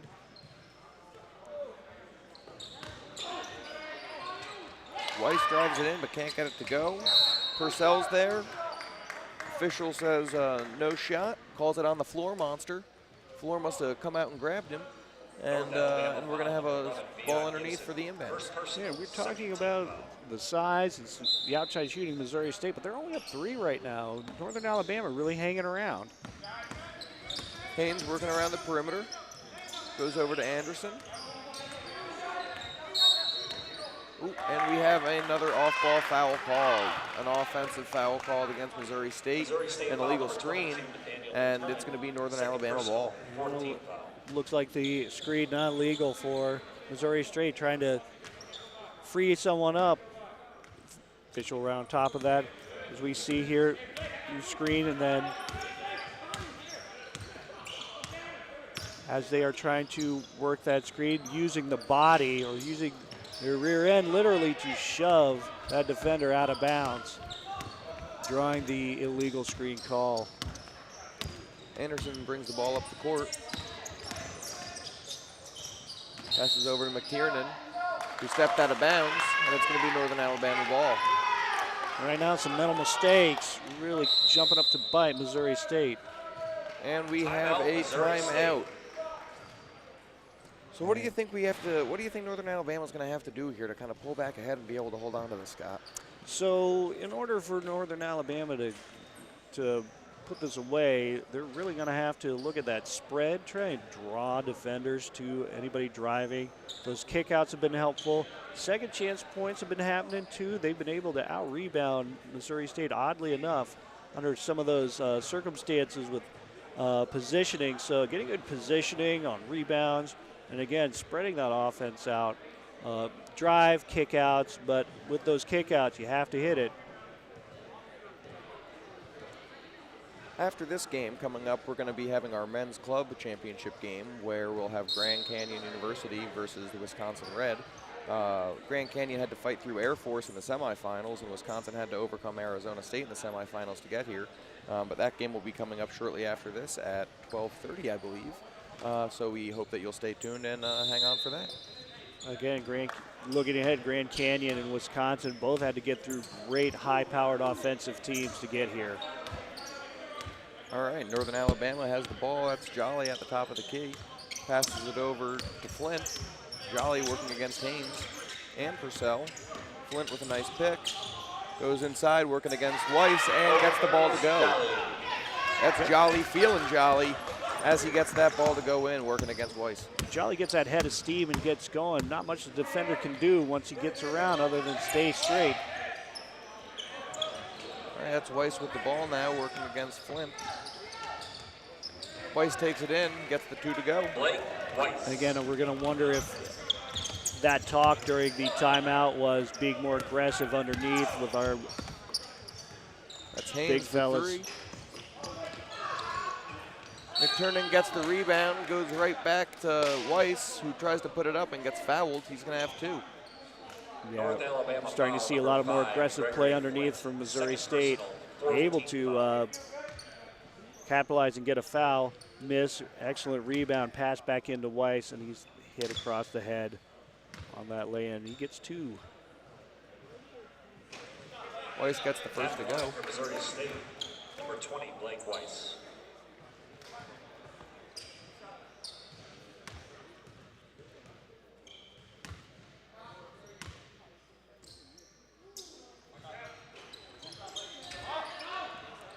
And again, for as many times as they've been to the line, Missouri State having a little trouble at the line trying to finish off those foul shots.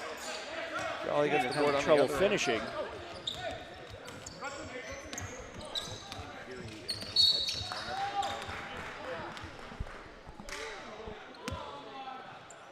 North Alabama A foul on the play. Gibson's going to check in. Fourth personal, 15th foul. Yeah, we're going to see Gibson check back in here. Gibson's been handling a lot of the pressure, bringing the ball up. And a little bit of frustration setting in for Northern Alabama right now. Wilson does not like it, Scott. North Alabama foul number 2. No, he does not. Wilson. Third personal, 6th. Going to be Missouri State ball on the side. McTurnan's going to throw it in. Goes to Purcell. And those little mistakes, those little fouls are going to add up later, especially if they get to the bonus. Purcell drives it out, or pushes it out to Haynes. Jump stop for Haynes. Goes to McTurnan. Goes back out to Purcell, over to Haynes. Haynes drives in, working against Flint. And Weiss tries to put it back, but can't get it to go. And we talked a little bit about Weiss having that touch underneath. Just lost it the last couple times there. Flint drives, can't get it to go. McTurnan's got the rebound and passes it over to Purcell, who will bring it up.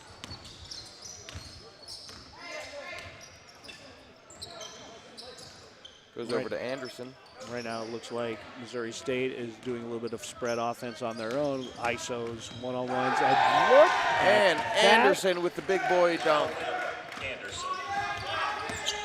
And man, if we could get a replay of that. He just went in, two-hand flush.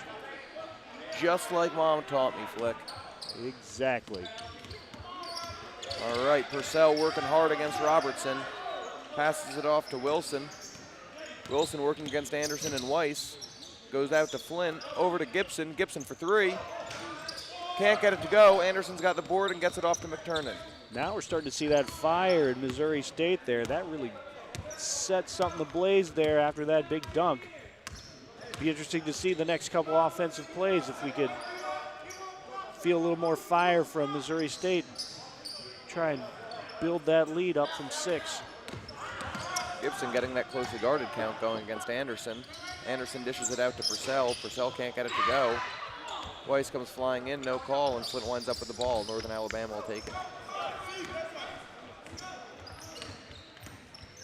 Flint driving against Weiss. Can't get it to go. Weiss gets the rebound, passes it over to Anderson. With now 4:20 left in the game, Missouri State's going to probably try to work that clock as much as they can and take it slow. Absolutely, Missouri State, knowing that they've got a lead. No shot clock, so there's nothing really to keep them from driving to the basket. And a sense of urgency has to be popping up for Northern Alabama. Weiss drives it in, can't get it to go. Gets his own rebound and a putback, can't get that, and gets another rebound and finally gets it to go. And we have a technical foul called against Northern Alabama.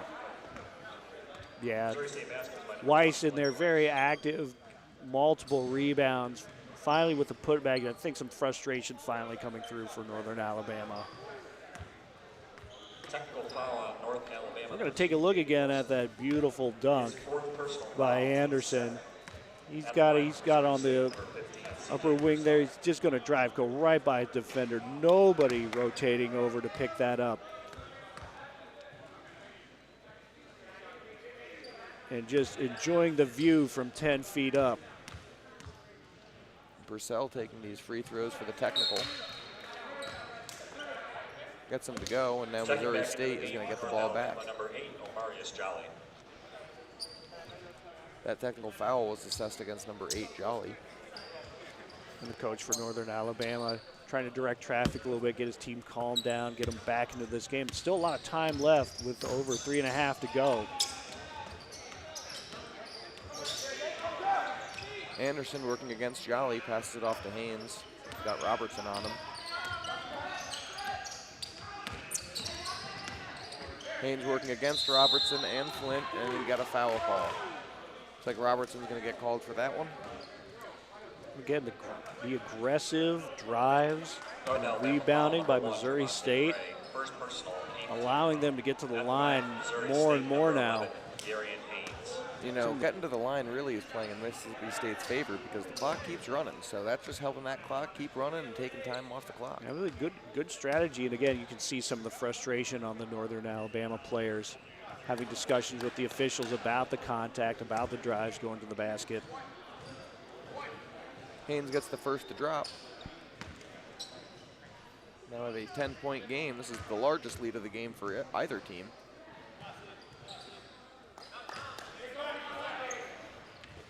And Jolly's got the ball up top, driving it in, looking to make something happen, working against Weiss. Weiss with a block. Amazing block. Again, Anderson Weiss active on both ends of the court, offense and defense. Haynes dishes it out to McTurnan, who gives it back to Haynes for three. And it goes. Boom Again, goes the dynamite, Scott. And that inside-out play that we've seen a bit in the first half coming back, now distancing themselves from Northern Alabama as we head to the 2-minute mark in the game. All right, and now for a reminder for our viewers at home. Again, taking a look at that last shot, pass, no-look pass back to the corner there. Beautiful open three, easy make. Now that we are under 2 minutes, we will have stoppage time, so the clock will stop on all whistles by the officials. As Purcell drives it in. Oh, and we have a lot of contact and a foul called. Again, an awkward drive to the basket. Lots of body bending, weaving their way through there. A little bit of a tie-up and then eventual foul there. Pass in there as we're streaking down the center. Ties up the ball, kind of contorts his body and just falls over. Purcell gets the first to go. 1:43 left in the game. As Mississippi State starts to kind of widen this lead and open it up a little bit more. Yeah, and you notice the clock is going right now. Officials taking a look at that. Once the points get to a 15-point differential, the clock no longer stops, so that's why we have a running clock at this point. Officials were a little confused, which is why they just hit their whistle. But all right, Northern Alabama takes it up. Robertson for three. Can't get it to go. Got Missouri State. Got someone new in the game from Missouri State, number 3, it looks like. Missouri State Using number 7. That's smell Lynch. it now in terms of that victory, that championship. We are under a minute. Anderson passes over to number 7, Lynch, who can't get a stat on the board. They're trying to get him involved. And there he goes, gets his 3 and gets on the board. Oh, nothing like having the victory cigar hit your last 3. Jolly tries to dunk it and can't get it to go. And it all seems to be over but the crying, Scott. Absolutely. Looks like Missouri State is going to be your 2022 champion here. Just trying to wind down the clock. A little bit of back and forth between both teams now. And the exclamation point. And Anderson just kind of capping it off with one more monster dunk, letting them know, asserting that dominance. And with that, oh, one more dunk for the fun. And that is it, ladies and gentlemen. Our champion of the 2022 men's intramural division of the NIRSA National Basketball Championships are the Missouri State Bears. Congratulations to all of our participants, and thank you to all of our officials for an outstanding job.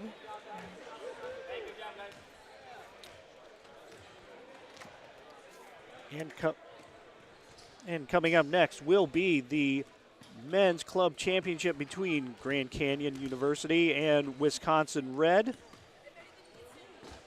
And, you know, it's going to be real exciting. They fought through some tough semifinals to get here. Again, you know, they've had a little bit more time to rest now, so hopefully they're ready to go. We have 2 more exciting games coming up today, and we'll be back soon.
All right, and thank you for joining us for our men's club championship here at the NIRSA Basketball Championships here in Wichita, Kansas.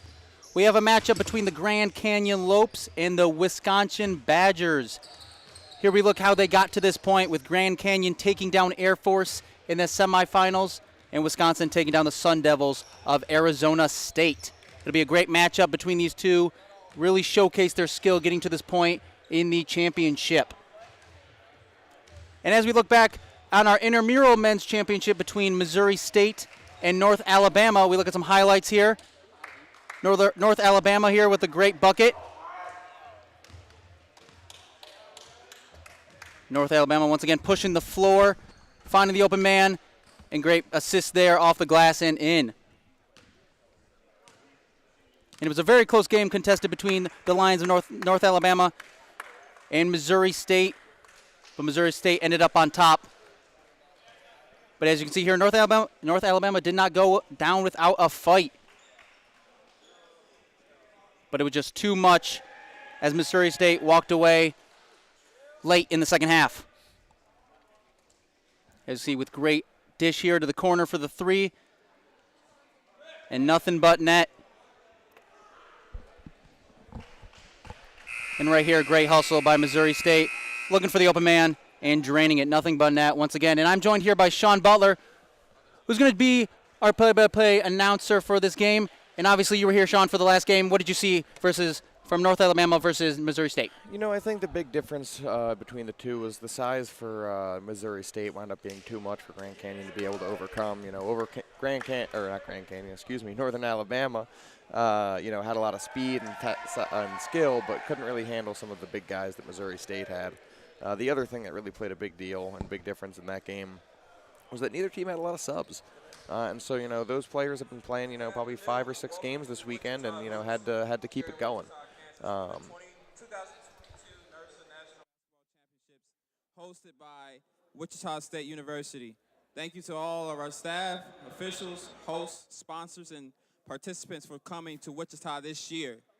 We are gathered on the traditional unceded land of Ochiti, Squan, pronounced Oche, Tiskan, Shikan, Kiowa, and the Osage Nation. I ask you to join me in acknowledging these communities, their elders, both past and present, as well as future generations.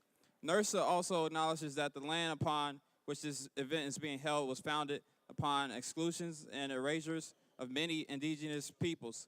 This acknowledgement demonstrates a commitment to beginning the process of working to dismantle the ongoing legacies of settler colonialism.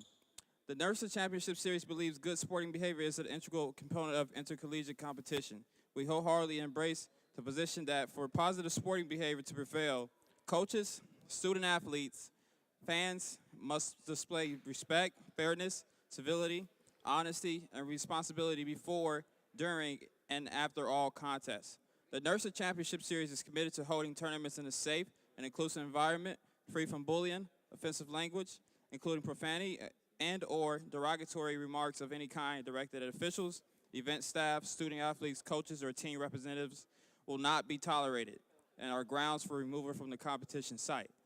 Positive sporting behavior matters. We thank you for supporting the teams in a positive manner.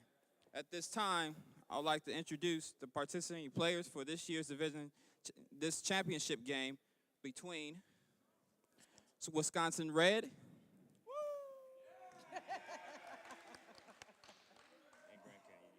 and Grand Canyon University. That's what I would do. I would go over here. Yeah. And then just read them off. So now let's meet the team starting with the away team, University of Wisconsin. And now let's meet the team starting with the away team, University of Wisconsin. Who will be the guest on the scoreboard? Who will be the guest on the scoreboard? Number 32, Noah Muller. Number 22, Noah Miller. Number 24, Riley Sagnick. Number 5, Breening Corbett. 45, Mitchell Faust. Number 12, Griffin Corbett. Number 21, Thomas Franklinton. Number 18, Kwame Frimpong. Number 23, Bryce Hurdle. Number 44, Aiden McKnight. Number 4, Sam Risley. And now for the home team, who will be the home team on the scoreboard. Number 6, Drew LaJoyces. Number 1, David Black. Number 23, Amari Cole Johnson. Number 15, Mason Peterson. Number 2, Cade Rice. Number 8, Jacob Rice. Number 5, Ezra Thomas. Number 34, Bayern Zevenbergen. And number 14, Shiloh Zevenbergen. Who's the officials? Our officials. We need our officials. That's tough. What's up? You need officials? Our officials. Yeah. Yeah. I don't know last names. You got Chris, Fernando, and Evan. Fernando Perez. Fernando Perez. Okay.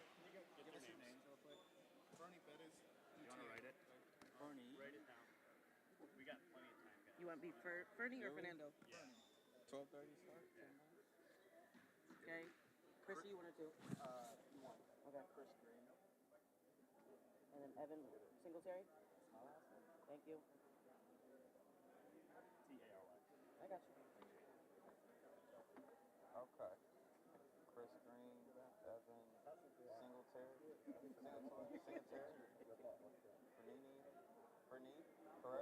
Bernie Perez, sorry. All right. Okay. All right. There you go. Got it? Yes. Ladies and gentlemen, the officials for today's game are Chris Green, Evan Singletary, and our referee, Fernie Perez. Our country has been through so much in the last 2 years because of the worldwide pandemic, social inequity, and racial injustice. The NIRSA Championship Series is committed to creating positive change. We move in unity with those fighting against inequality and injustice for a more just society. Our goal is to make impactful action steps to make a difference in the lives of others. Please join us for a moment of silence as we mourn the lives lost due to COVID-19 and acts of racism.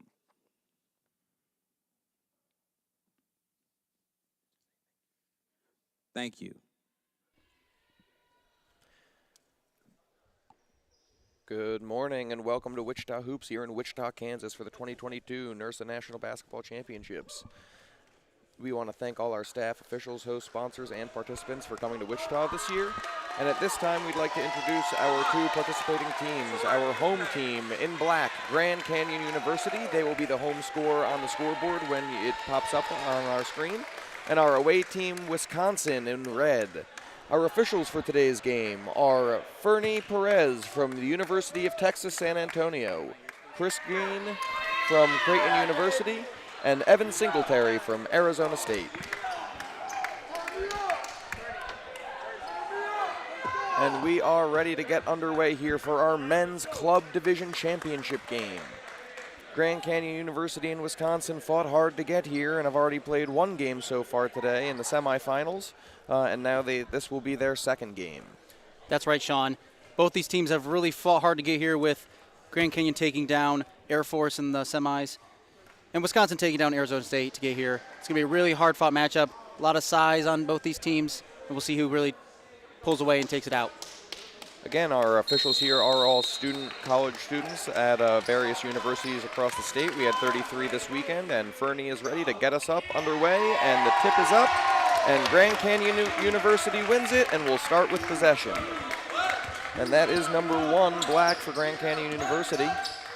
Passes it over for 3, can't get it to go, and that's Corbett with a rebound. And Sean, the offense for Grand Canyon is really going to run through Black and Rice here. They were the dynamic players in those semifinal games, so look to them to be the force of this offense. And we have a turnover, Black with a steal. Working against, we have, and that is number 8, Rice, who winds up with the bucket, driving it down. Got Wisconsin now passing the ball up to Mueller, and we have a foul called against Grand Canyon University. And that's something Grand Canyon does not want to have happen, get into foul trouble early, especially with some of their key players. You got to stay out of foul trouble, don't have these silly fouls, and they'll be able to stay in this game. That was number 6, LaJoyce's, who had that first foul, and that was Grand Canyon's first as well. And right now, Mueller with the ball, working around the perimeter, takes a 3. Can't get it to go, and that's 34 for Grand Canyon. Zevenbergen, who gets the rebound. This will be a great matchup between Zevenbergen and Frimpong down low. As I say it, Zevenbergen wins that matchup, banks it off the glass and in. Absolutely, Zevenbergen's big boy down low, definitely able to get to the glass, and that's going to be a problem for Wisconsin. Oh, and that is a huge assist from number 5, Corbett, for Wisconsin to get them on the board. Yeah, and Corbett there fought through the contact, was able to go up and in. Rice was lucky to get away without a foul there. Absolutely. Officials are going to try and let these guys play as much as they can. However, if there's something there, they're of course going to go get it. Black can't get it to go, and we've got a rebound by Frimpong. Driving now, number 5, Corbett, and 12 gets it to go. A Corbett to Corbett connection, and 12 Corbett. Corbett number 12 gets the foul. Absolutely, and that started with Frimpong back in the paint on the other end. He got his head up right away, dished it out, was able to see Corbett, then other Corbett fouls it up, gets the foul, heading to the line. And he is hyped up. He was excited about that, and here we go for his and 1. He gets it to go and completes the 3-point play. Black's going to bring it up the court now for Grand Canyon, working against Wisconsin, number 21, Franken.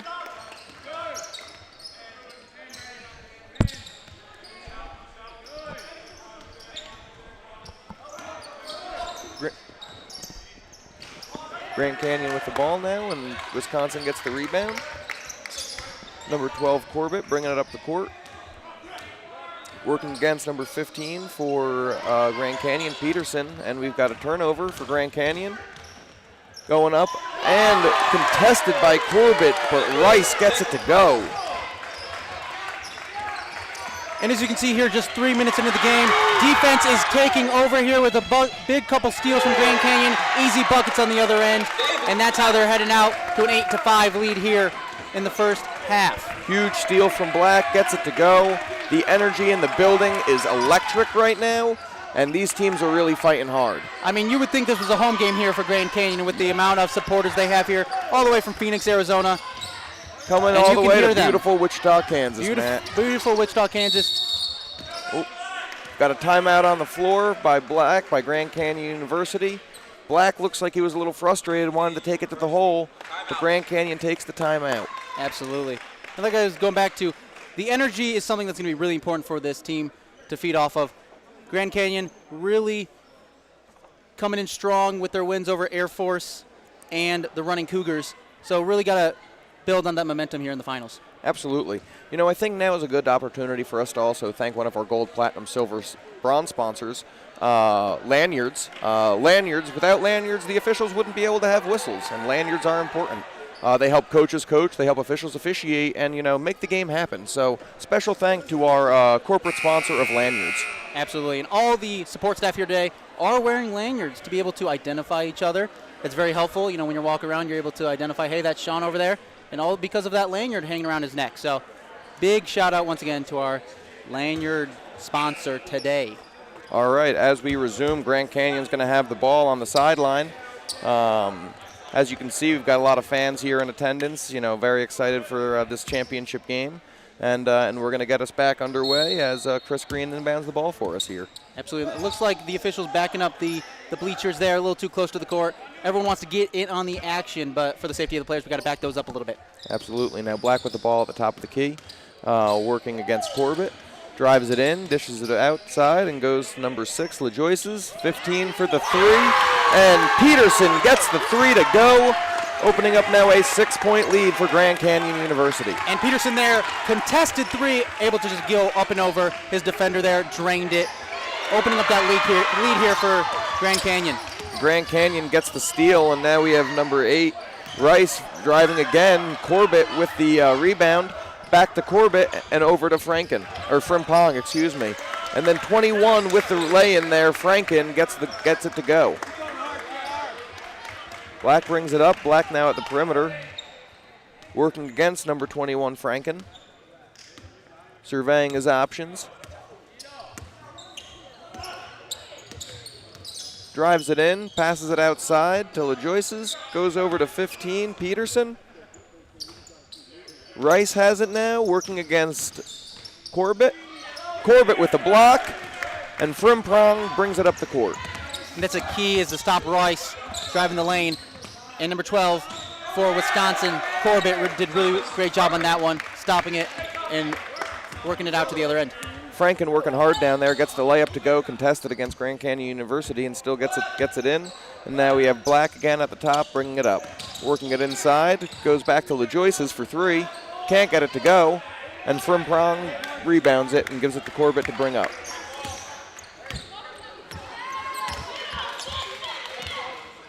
Corbett working against Rice, goes over to Mueller, who's against Peterson right now. Frimpong up against Zevenbergen. And the ball goes out of bounds, but is going to stay Wisconsin ball as we have subs coming in. For those who are not familiar, the timing rules of today's game are 2 20-minute halves, and the clock will only stop in the last 2 minutes of each half, and for timeouts. So just be aware as that clock is running, those are our specific rules for this championship game today. Absolutely, and here it's important for Wisconsin to get a bucket, be able to claw back in this game. You don't want to get too far away from you here. With Grand Canyon up 5, that can easily stretch to 10-15 if they're not careful with the ball. And as I say, turnover there on the offensive end of the floor. Absolutely. So now Grand Canyon trying to push it, slows it up a little bit as Black now surveys what his options are. LaJoyce sets a screen as Black drives in and dishes it out to number 34. Oh, and we have a foul called as Zevenbergen will go to the line for 2. Yeah, Frimpong thought he was straight up there. The officials deemed otherwise. Zevenbergen headed to the line. Important for him to drain both these. All right, and that we will now have 2 shots. And as you saw in that replay there, Frimpong thought he was straight up, came across the arm. Contact was made. Zevenbergen heads to the line. First one does not go, as now Zevenbergen will set up for a second. And as you say, that false checks in for Wisconsin. Hopefully he can maintain that big body in the paint. Can't get the other one either, and McKnight gets the rebound for Wisconsin. McKnight dishes it to Corbett. Grand Canyon, we have a blocking foul on the play, and the and one basket. Zevenberger is definitely not happy with that foul call. He thought he went straight up. Here's the replay here. And like we said, Corbett heading to the glass.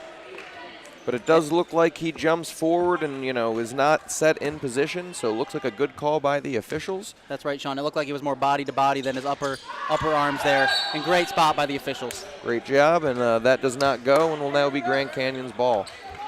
And as you can see, Wisconsin clawing their way back into this game, tied up here at 11 with 12 minutes left to go in the first half. And now Black bringing it up the court. Gets it inside, goes back out to 15. Peterson can't get it to go. Corbett tries to get the board, goes out of bounds, and Grand Canyon's going to keep it. And if you're Wisconsin, you got to come down with that rebound. Get 2 hands on it, bring it down, and head back to your offensive end of the floor. Absolutely. Can't keep giving Grand Canyon opportunities on this end. All right, and that's Corbett with the rebound. Oh, great screen there by Faust. Hartle dishes it out to the side for 3, can't get it to go. Zevenbergen steps out of bounds, and it's going to be Wisconsin ball.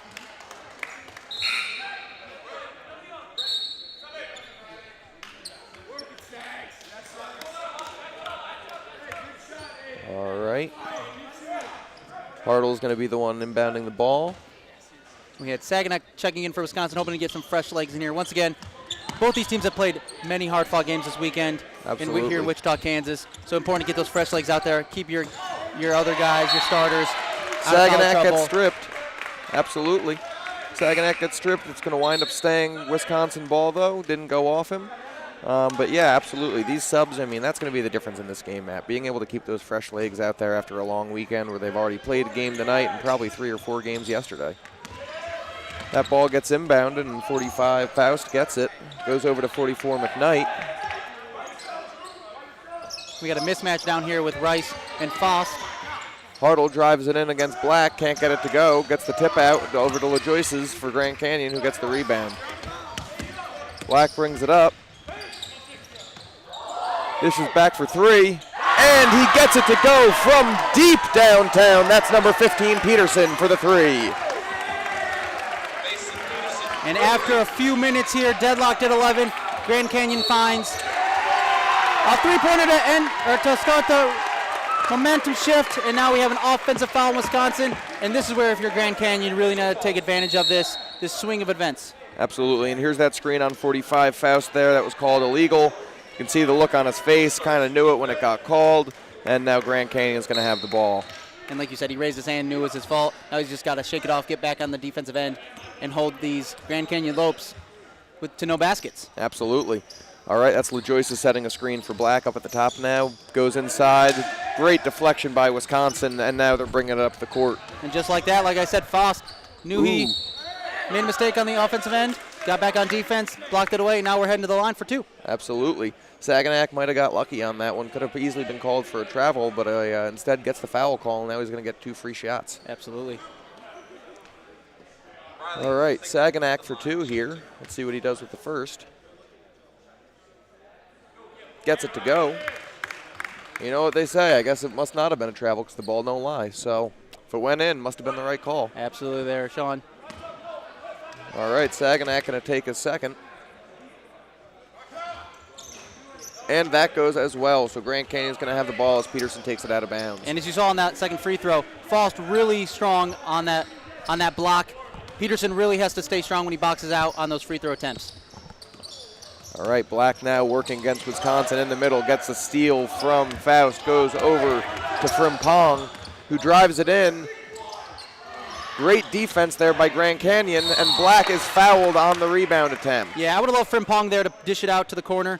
His teammate, Risley, was out there wide open on the wing for the three-point attempt. Frimpong decided to go into the lane, crowded area up in there. We couldn't really get a good look. And on the other end, we got a foul going the other way. Absolutely. That was a pretty hard foul, especially against one of their key players. You know, if they were to lose Black in this game, I think that Grand Canyon would really have a hard time being able to win this. Yeah, Woody is short in size. He is large in skill, that's for sure, Sean. Absolutely. So Rice works against Frimpong there, no shot. It's going to be a foul underneath before the basket. All right, Grand Canyon now underneath. Black's going to take it out. And here we go with that foul. Yeah, there's that hard foul from Faust. Just gets him across the arm. Really glad that Black's able to get up and continue playing. But here we got a 2-on-1 break. And that is Corbett for Wisconsin with the lay-in. Nice dish there. Nice dish there to get Corbett the easy basket. Absolutely. Good teamwork, good assist there. And now Black for Grand Canyon working on the opposite end of the court. Gets a little tipped away. And we have a travel on the play. So Black called for the travel, and it's going to be a turnover and go into Wisconsin. That was a great call here by one of our officials, Freddie Perez from UTS. Fernie. It's Fernie. Fernie Perez. Sorry, there's chicken scratch on this piece of paper here. Oh, yeah. I mean, that's our boy Fernie Perez from UTSA. Great call there with the travel. Absolutely. These officials, Chris, Fernie, and Evan, are all working hard out here for these gentlemen, and they're putting on a great game for us so far. Now Wisconsin bringing it up the court. Number 22, Mueller, working against number 2, Rice. Frimpong gets the ball, brings it up, driving it in the middle, passes it out. Number 21, it goes for 3. And that's Franken for 3 as Rice now brings it up the court for Grand Canyon. Frimpong working against Rice.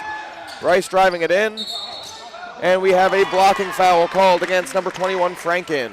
Wasn't quite set there in time, and now we're going to have 2 for Rice.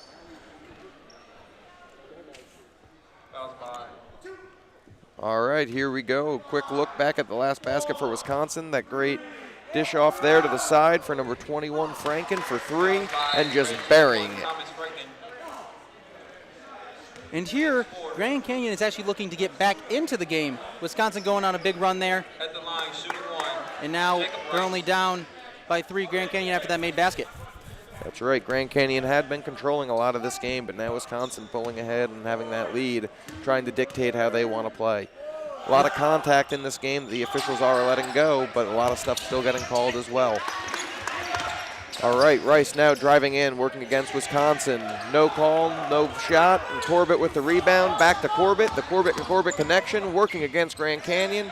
Goes inside to number 21, Franken, but he can't get it to go. Yeah, and as you can see there, Franken tried to lean into the contact, maybe get a call, but just too little for the officials, and it's headed back the other way. And there's a block there by against Rice. Corbett with the block. Zevenbergen gets the steal as he brings it up the court now. Sets up for 3. Zevenbergen gets it to go. And that's Shiloh Zevenbergen. Not to be confused with Ellie and Zevenbergen down low. We've got quite a few brothers on these teams. So we have the 2 Corbett's for Wisconsin, and we have the 2 Zevenbergens on Grand Canyon. And the 2 together. Rices. And we have 2 Rices as well. A lot of family connections in this game. You love the family love. All right, now going to be the ball underneath. It's going to be Wisconsin ball as Franken sets up for that. And here's a quick replay. Here we go. Zevenbergen coming in here.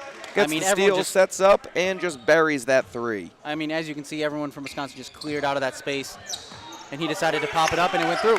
Absolutely. Corbett with the lay in there, getting 2 and giving them that quick lead. With 4:18 left in the first half, Wisconsin holding on to a 2-point lead. Zevenbergen at the top of the key, driving in. Passes it out to the side. Zevenbergen back up top. Goes over to Zevenbergen. Zevenbergen working against Corbett. Got 4 minutes remaining. Zevenbergen can't get it to go, and Corbett gets the rebound. Yeah, and I would love Zevenbergen there, and that's Ellie and Zevenbergen to get down low there. He's staying towards the wing there. You know, get down there, give an outlet for his teammates, maybe get a basket inside. All right, now we have Corbett working at the top of the key against Zevenbergen. Corbett passes it out to 4, Risley. Number 22, Mueller, takes the shot for 3, can't get it to go. Corbett gets the rebound, goes back in, and a steal by Zevenbergen. Zevenbergen brings it up the court now for Grand Canyon, and it is off the foot of 21 Franken, and there will be a kicking violation, and Grand Canyon will keep the ball. Yeah, and as shown here, as we approach the 3-minute mark in the first half, 20-18 with a 2-point lead for the Wisconsin Badgers. We both figured that this was going to be a close game. Absolutely. You know, as the past few games for both these teams have been really defensive oriented, and so we'll see how both teams adapt here as we approach the halftime whistle. Absolutely. So McKnight now for Wisconsin has checked into the game. Grand Canyon working along the top of the key with the ball. Black driving in, working against Franken. Can't get it to go. LaJoyce's loses it, keeps the ball, or tries to stop the ball from going out of bounds, but cannot. And that was great hustle there, throwing his body on the line, but unfortunately just couldn't get it in time before his knee touched out of bounds. Absolutely. So now Wisconsin's going to have the ball. Mueller's going to be bringing it up the court with 2:30 left in the half. Passes it inside to McKnight. McKnight working hard. Goes back out to Corbett. Corbett working around the perimeter. Zevenbergen on him. And Wisconsin would love to exploit that mismatch. Oh, and now there's a switch. McKnight against Zevenbergen. And then, and we have a block by Grand Canyon as they now push up the court. That was a block by Black for Grand Canyon. And Rice called for the travel. With 1:57 remaining. And this is, I feel, one of those games, Sean, where whoever gets the momentum going into the half may have an advantage going into the second half. So we'll see here if one team really pushes the tempo, try to get some points heading into the halftime. Absolutely. Black trying to tip that away. No foul call. I like that from the official. Let them play, just tangle legs. Nothing Get up. anyone did that was illegal. Absolutely. Ball goes off LaJoyce's. Going to stay Wisconsin ball. 1:29 left in the half. 2-point lead for Wisconsin. Gets the ball into Corbett. Working low, Mueller's working down low. Corbett drives it in against Zevenbergen, can't get it to go, and Zevenbergen with the rebound. Black now pushing it against Wisconsin. Slicing his way through the teams. That was 3-on-1 there, and somehow Black finds his way through, dishes it out. Ooh. Black back to Zevenbergen for 3. Can't get it to drop. Rejoices with the rebound. Gets it back up, can't get it to go. Gets it to go again, still can't get it to drop. Zevenbergen to Black for 3. Still can't get it to go, and Wisconsin's going to have the ball in transition to Corbett with a dunk. And that will definitely fire up the bench and the crowd here for the Wisconsin Badgers. Absolutely. Lot of support for both these teams. A lot of people getting excited for both of them. The atmosphere is amazing as Black pulls up from deep, almost gets it to drop, but can't get it in. Justin, that would have been huge going into halftime. Narrow the lead down to 1, but Wisconsin looks to extend it. Absolutely.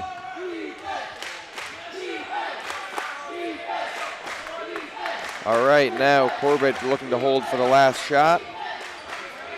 Driving against Zevenbergen, goes into Mueller, back out to Corbett. 10 seconds on the clock, working against Zevenbergen. Drives it in, can't get it to go. Zevenbergen with the rebound. Passes it off for 3, and they can't get it to drop. So at the half, we have a score of Wisconsin 22 and Grand Canyon University 18. We'll be right back after this break with the second half.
recreational activities on and off campus. And welcome back from the first half.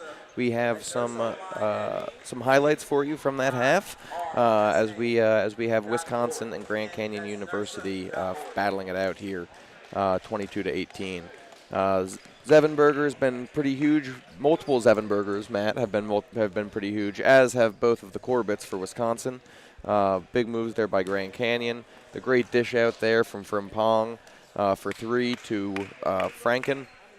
And then a great pass here with a monster dunk from Corbett.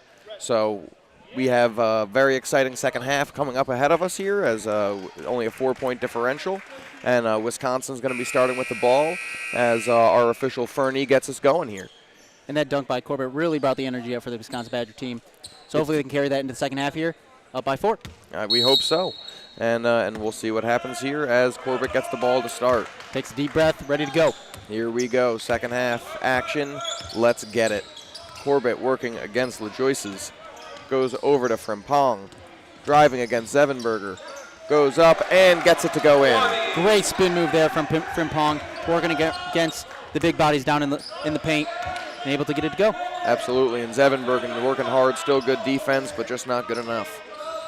All right, Black working, goes over to Peterson. Peterson gives it off to Rice. Rice dishes it up, can't get it to drop, and Corbett with the rebound. Goes over to Franken. Franken goes over to Frimpong, and Frimpong will bring it up the court. Frimpong working about Zevenberger. Gives it off to Mueller, can't get it to drop, and we have a rebound by LaJoyce's, and Black will bring it up the court. Black now surveying what he has, what his options are. Starts to drive in, working against Franken, and gets it to go. Great move there from Black. Hopefully he can get the team going, put the team on his back a little bit as he did in the first few games of this tournament, and really get them going. Absolutely. Now Frimpong working, gives it over to Mueller. Mueller and Peterson going at it. Now LaJoyce's against Mueller. Goes down to Corbett. Zevenberger against Corbett. Corbett trying to drive in, see what he can get. Frimpong sizing up a 3, drives it in. Can't get the layup to go. Tipped out, and Frimpong holds on to it, and we have a foul on the play by Peterson. And as you can see what this means to both these teams, putting their body on the line, scrapping for every little inch. They got 18 minutes between them and the national championship. It's about what you do to make that happen and make it yours. Absolutely. So now Wisconsin with the ball underneath. Franken surveying his options, and a 5-second violation called against Wisconsin, so Grand Canyon University will get the ball. Rice will have the ball out of bounds and passes it off to Black. And you can't do that if you're Wisconsin. Can't give Grand Canyon the ball back on such easy mistakes. You really got to, if they're going to get the ball back, make some tough shots, and if they don't go your way, then that's one thing. But you can't get a 5-second violation on the other end of the floor. Absolutely. Rice drives that in, and Corbett gets called for the foul as Rice now will shoot 2.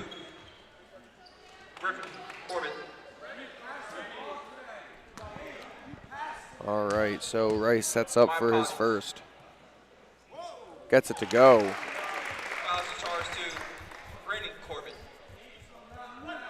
All right, Rice now for his second shot. Rice has been a major role player for this Grand Canyon team. And he gets that shot to go as Frimpong has the ball out of bounds, and Corbett will take it up for Wisconsin. And as Grand Canyon gets those 2 from the stripe, it's important that they take advantage of every opportunity, even if it's at the charity stripe. Knock down those free throws, get back into this game. Absolutely. Black tries to disrupt Corbett, does it well enough for him to miss the free throw, and Rice will bring it up the court. Peterson looking for the outlet pass. Rice didn't see him, said dishing it out to the top. Black slows it down, Peterson. Absolutely. Now Peterson driving in. Can't get it to go. Frimpong gets the rebound. Dishes it off to Corbett, who's thinking about another dunk, but doesn't go for it. Hey, gives the hand like, could have, but instead went for the easy back. I like that. Get the 2 easy points, put on the board, move on to the next possession. Hey, jumping is tiring, So sometimes you just got to, lay it in nice and easy. Rice working against Corbett, still getting it to go. And right now we have an entirely Corbett backcourt right now for the Wisconsin Badgers. You can tell that they're related, that's for sure. Frimpong needs to turn. Wide open here. And he cannot get it to go. Always remember to follow your shot, kids. And now Mueller working in. dishes it off to the side. And it's going to be Grand Canyon ball. And Ball Wisconsin, going. and the Wisconsin bench is not happy with that call from their officials. They thought it was a tip. But here we go, headed back to the Lopes end of the floor. All right, now Black for Grand Canyon bringing the ball up. That's Peterson. Ooh, great screen there by Zevenbergen.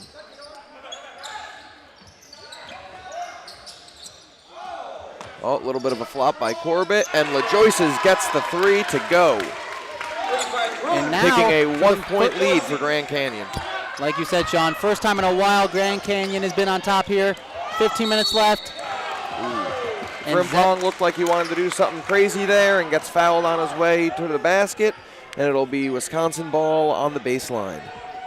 I mean, if you're Grand Canyon, you actually lucked out on that one. Zevenberger forcing them to take it out on the end line instead of getting an easy bucket for Frimpong. Yep, and here's a look at that basket for Corbett from earlier. As now Frimpong works to the inside, and Rice gets the rebound for Grand Canyon. Black will bring the ball up for Grand Canyon. They're trying to push the tempo a little bit, seeing what they can get in transition, and now they're going to slow it back down. Yeah, and Frimpong needs to look at his options there on the offensive side of the floor. He's trying to take it down the paint, but sometimes there's open Badgers on the outside, and he needs to look out for them. Absolutely. Black gets stuck up in the middle. LaJoyce is for 2, can't get it to go. Black tries to tip it out, but can't get it, and Corbett will take it up the court. Corbett goes down low, can't get it to go. Black has the block, and Franken can't get the layup. Now Rice working hard out there, goes over to Black. And finally, Grand Canyon get to full strength as Zevenberger jogs up. Black now working down low in the middle, trying to make things happen. Contorted his body, trying to draw a foul, but couldn't get it to go. And Franken has the rebound. And that's a high percentage shot there for Black. Really going to knock those down to open that distance up between them and Wisconsin. Absolutely. Frimpong playing through the contact and gets the basket to go, giving Wisconsin back a 1-point lead. Now Black coming down the court, working against Franken. Rice now working against Corbett. Rice, big block by Corbett. And it will stay Grand Canyon ball. And now we've got subs coming in for both Grand Canyon and Wisconsin, getting those fresh legs in there. Here's another look at that block by Corbett. Big boy block. Ball goes out of bounds, and Grand Canyon smartly doesn't try and grab it and just lets it go. Now Black working against McKnight.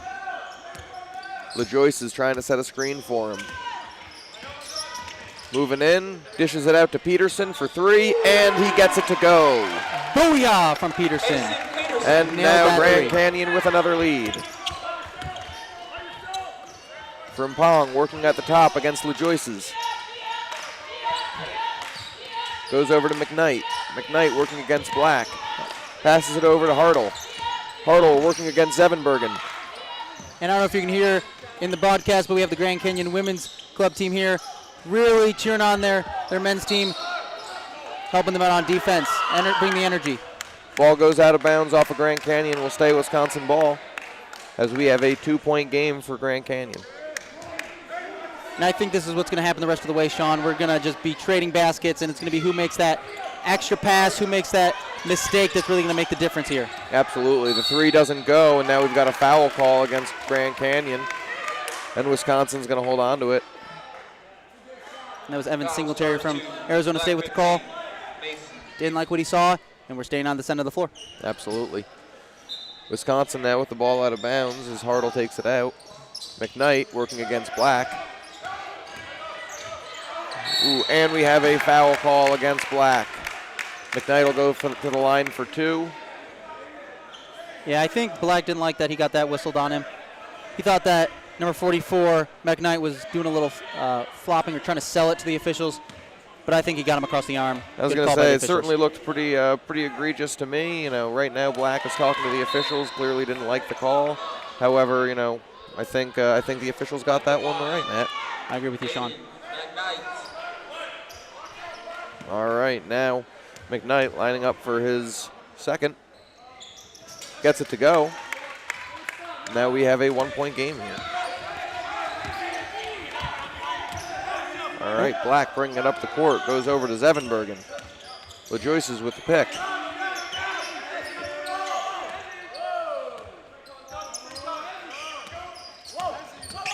Black working against McKnight, dishes it out to Zevenbergen. Zevenbergen for three, can't get it to go. McKnight with the rebound. Yeah, you really don't see a big man out there shooting threes, but Zevenberger had a nice swing at it. He just couldn't drain it. Absolutely. Now Wisconsin going to work on the offensive end of the floor. Hartle for three. Gets it to go and gives Wisconsin a new lead for the game. And now you see that Wisconsin fan session coming to life. They're getting excited. Grand Canyon cheering on their team. It is anybody's game here with 10 minutes left to go. Black from deep, can't get it to drop, and Corbett winds up with the ball.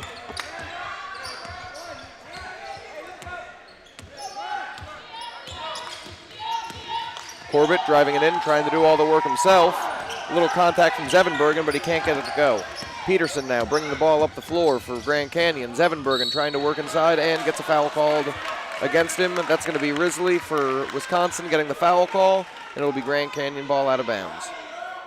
Yeah, and Risley just getting his arm across the body there.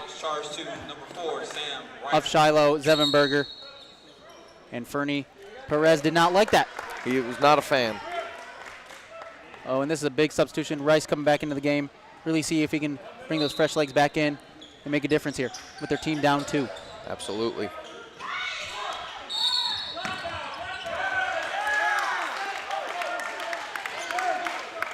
Zevenbergen for three, can't get it to drop, and we have a foul call after the shot. And as you can see, Faust there from Wisconsin trying to explain to Zevenbergen, hey, you got me. You know you did.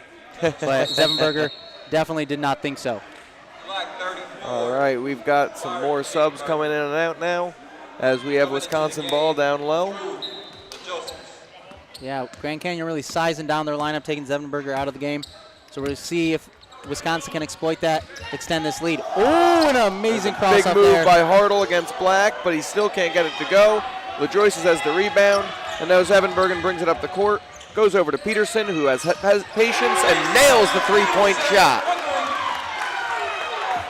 One great play at one end to another great play at the other. That cross up couldn't make the basket, and here we go. 1 point game, Grand Canyon up by 1. We'll see what happens here in the last 8 minutes. This is going to be an exciting finish, I think, Matt, and I'm excited for it. And we have now a foul against Grand Canyon that's going to put us into the bonus, so Wisconsin will be shooting 1-1. Again, here's that basket, that patience from Peterson on Grand Canyon, just waiting for them to fly by and then nailing that three, Matt. Yeah, McKnight jumping up in the air, missing that block, and Peterson just waits for his opportunity and drains that three. Absolutely. So now we have Faust on the line shooting 1-1, nails the first one. And that should tie the game back up here. And as you can see, Wisconsin has a lot of trust, it looks like, in Faust with these free throws, not having 2 players on the blocks. And I mean, they should nothing but net on that second one. And it goes. So Faust gets 2 points on the board, giving Wisconsin back out a lead. Zevenbergen working along the perimeter. Now Black against McKnight. LaJoyce is working against Faust. He's caught. Back out to Black. He's thinking about it. McKnight bites on it. And Black goes in. A lot of contact from McKnight, but no call on the play. Yeah, the Grand Canyon fan section does not like that no call. All right. You can see the officials will let both sides play. Want to let the players make the decision on who wins this game. Absolutely, and we have a foul call, and Grand Canyon will go to the line to shoot 2. Now it's charged to 23, Bryce Hurdle. At the line, shooting 2. Number 6, Drew Joseph. And Hurdle and Faust there trying to go straight up, but Hurdle came across the arm. Absolutely, Hurdle talking to the official now, trying to explain his way out of a foul. I don't think it's ever worked yet, Matt, but I appreciate their effort and their attempt to try. I think when you are able to talk your way out of fouls, when pigs will fly. So. Yeah, that's true. All right, now LaJoyce is taking his second, gets it to go. And now we've got Grand Canyon back up top with another lead change. Hartle bringing the ball up, and we have a timeout by Wisconsin on the floor with 6:10 remaining in this period. while we've got a quick break, I want to thank our NIRSA regional tournament hosts that we had this spring. Our host sites included Georgia Southern University, the University of Texas at Arlington, the University of Maryland, the University of Mississippi, the University of Nebraska, and the University of Wisconsin-Madison. We also want to give thanks to our institutional registration universities supporting the 2022 NIRSA National Basketball Championships. So thank you to our silver level supporter, Georgia Southern University. In addition, I want to thank our hosts, Austin Sanderson, Carolina Moza, John Lee from Wichita State University, Carlos Perez from Wichita Hoops, and Josh Howell from Visit Wichita for their support of this tournament. I also want to thank our co-tournament director, Dr. Dexter Shorter from Penn State University, for his work and efforts to make this tournament occur. First year back after a couple years off due to COVID, and we are excited to be here. Lastly, I want to make sure we thank our sponsors of Student Officials Training, JC2 Officials, and ETA Officials Camp for their support of our student officials at this tournament, as we had 33 student officials from across the country come to officiate here in Wichita this weekend. And as I think we get back Sean, I think that's a great time out there by Wisconsin. Settle things down, work their way back into this game, down by 1. They really need a good look here to get themselves ahead in this game. Just like that from Ping Pong. Works his way through the contact, and 1 head to the line. Absolutely. Big play there by from Pong, and a tough foul for Rice to get. And here's that call again. It's that last little hand in, I think, that comes in at the end that smacks him on the way up. That got it because he had pretty good defensive position, but unfortunately gets the call. Absolutely. And once again, he did not like that call, but looks like the right one from the officials. All right, Zevenbergen with the ball over to Peterson. Peterson in the corner. Zevenbergen working against Frimpong. Goes back up top to Black. Black working against Franken. Black moving his way in, goes out to LaJoyce's. LaJoyce is working against Frimpong in the corner to Zevenbergen for 3. Can't get it to go. LaJoyce's with the rebound, out to Peterson for 3, and he buries it. That was almost a logo shot there. If we were NBA logo, a little stretch out farther than that Wichita Hoops logo, that would have been from the logo. Amazing shot from Peterson. Puts his team back up 2. Absolutely. Now Frimpong working in, trying to get to the middle. Deep for 3, and Rice with the rebound. And Corbett with the foul call for the hit in the backcourt. And as we buckle in here, Sean, for the last 4 minutes, once again, this is anybody's game. It's about who makes that extra pass, that good decision that puts their team in the driver's seat. Absolutely. All right, LaJoyce's gets the ball on the inbound, passes it over to Zevenbergen, who's at the top of the key, working against Corbett. Out to Black, who steps back for 3 and cannot get it to go. Corbett gets the board and passes it over to Franken, who will bring it up for Wisconsin. Yeah, the Grand Canyon fan section thought that was good. They rose to their feet, sat down in despair as it was a little short. All right, now Corbett at the top, working down low now. Goes to Mueller. Mueller gets the basket for 2, easy, despite good defense there by Grand Canyon. Black will bring it up.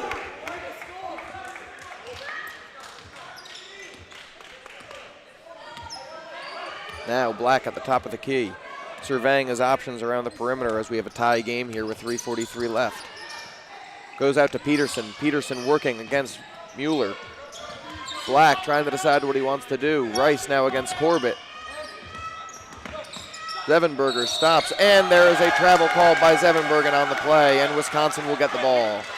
Yeah, and before that turnover there from Zevenberger, you saw the attention that Rice draws to himself, double teamed up, passes it off to Shiloh Zevenberger, but then Zevenberger just unfortunate with the turnover, headed back the other way. It was a great shot for Wisconsin to extend and open up that lead, push it to 2 or 3 with 3 minutes left here in the game.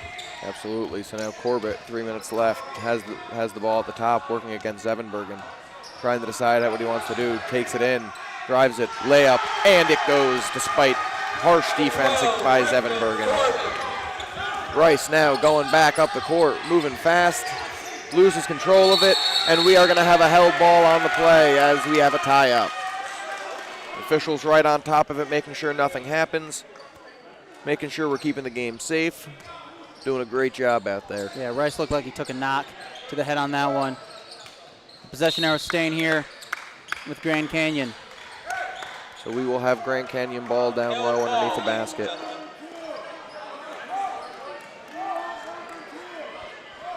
And again, that clock will stop at 2 minutes. And as we see on the screen, the Grand Canyon coach here looking a little disappointed in his team's last possession. Don't want to turn the ball over like that. I know it's staying on their end of the floor with the possession arrow, but can't have reckless ball handling like that. Absolutely not. So Grand Canyon now with the ball. Rice to Peterson. Peterson working against Mueller. Back to Black. Black. Zevenbergen down low. Gets the spin and gets it to go. All I heard there, Sean, was back in black. That's what I heard. So. I do like AC/DC, Matt. All right. Ooh. Could have had a push off there. Doesn't get called.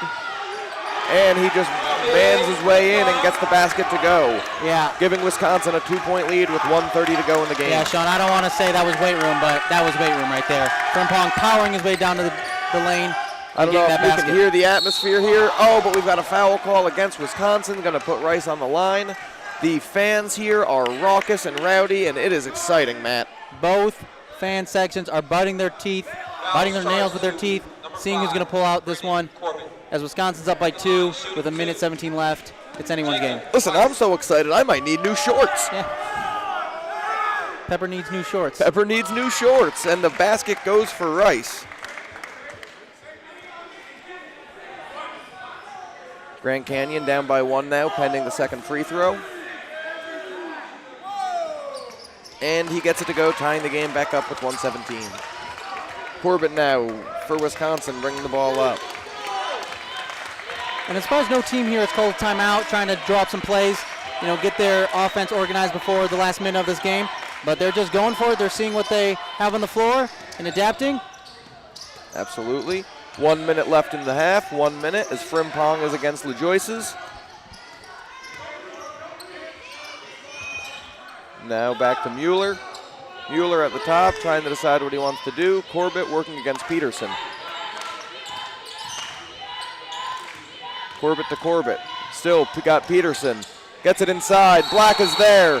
And we have a blocking foul called against Black, so we have an and one basket as it goes for Corbett.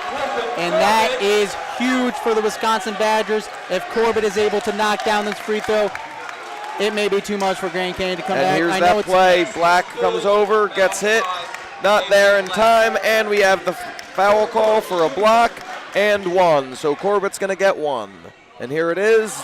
Rims off, and now Grand Canyon has the ball down 2 with 35 seconds remaining in the game. And we have a timeout called by Grand Canyon once they get into the front court with 32.8 and a 2-point game. While we have this quick timeout, I want to give a couple more thanks to our directors of our all-tournament committee, Crystal Durham from the University of Tennessee at Chattanooga and Amy Rask. Director of Competition, Greg Durham from Creighton University and Alex Patola from Mercer University. Our Directors of Media, Daniel Fragel from Oklahoma State University and Donovan Haley from Texas Tech. Our Director of Officials, Natasha Harris from the University of Kentucky, Mike Castaneda from the University of Texas at San Antonio, and Kara Hunter from Loyola University, Maryland. Director of Unified Sports, John Merriman from Sam Houston State University and Brittany Mueller from Florida State. And lastly, I am supposed to thank myself, which feels silly, but I am the assistant tournament director of this tournament. Sean, let's talk about this game. Sean, this is an amazing game. You can see both teams fighting towards the end. Here in this timeout, great timeout, in my opinion, from Grand Canyon. Settling his team down, they got to get a good look, either driving the lane, getting a good basket, maybe an and one situation, or finding the open man, making a 3, going into the lead. You can also see the officials came together there, wanted to make sure that they had everything down right and that they were ready to go. And I know that they are probably looking forward to one of our special tournament sponsors' chairs after this game, Matt, because they have been running nonstop, and I'm sure they'd like to sit. So Absolutely. A special thanks to our tournament sponsor, chairs. Take a load off. I know everyone's standing here. Everyone's standing here right now, but afterward we're going to take a seat. We need some chairs. You can see everyone rising to their feet. The Wisconsin section's getting nice and rowdy. All right, we have a foul prior to the inbounds there, so Grand Canyon's going to keep the ball. Gets it into Black. And Black sets up, 30 seconds to go, 2-point game.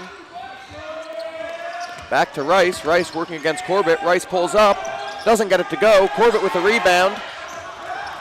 Gets it over to Mueller. Mueller gets down low to Corbett. Corbett dunks it with 18 seconds to go, opening up a 4-point lead. That might do it. Grand Canyon now leading it up. Rice and a timeout by Grand Canyon. Oh my goodness, Sean, in the words of Dick Vitale, this is awesome, baby. This is unbelievable. What a game. Great dunk there by Corbett, as we can see here. Just wide open. Takes it up. And just yams it home, Matt. Sweet potatoes it, little marshmallow topping on there. Oh, Thanksgiving man. dinner in the oven. It was here we just- go. Last 9 seconds. 4 points may be too insurmountable for Grand Canyon, but we shall see. We've seen crazier things. Absolutely. 9.5 seconds is a lot of time. You know, the officials getting together now to make sure that they're on the same page prior to getting this game going again. And again, I know that they are really excited about our sponsored chairs. Absolutely. Absolutely. No matter if it's camping chair, desk chair, lawn chair, all the chairs, they are important to our day-to-day lives. Absolutely. Another one of our sponsors that we want to make sure that we thank are Neck Pillows. Neck Pillows, a lot of people flew here this weekend, and it's important that when you fly home, you have your neck pillow. Absolutely. Matt. So underrated. Huge airport pick-me-up, $11.99 in the gift shop. You know, sometimes those things can kind of break the bank, but they're well worth it, especially when you got that person sitting next to you. You don't want to lean on them, stranger. Absolutely. So here we go, last 9 seconds. Grand Canyon, can they make it? Black for three from deep. Can't get it to drop. We got a rebound by Wisconsin and a foul with 3 seconds left. Franken gets the rebound, and Franken's going to go to the line now for bonus free throws with 3 seconds remaining. And Black is going to wish he had that one back. You know, it looked good, but just get a little bit more juice into it. Was a little short. And now, if 21 Franken can put him away, it is Wisconsin's game here today. Absolutely. Can he seal it? And he gets it to go. That should pretty much seal it for them. So they will be heading back to Madison, Wisconsin, happy. And unfortunately, the Grand Canyon Lopes will be heading back to Phoenix, Arizona, wondering what could have been. Absolutely.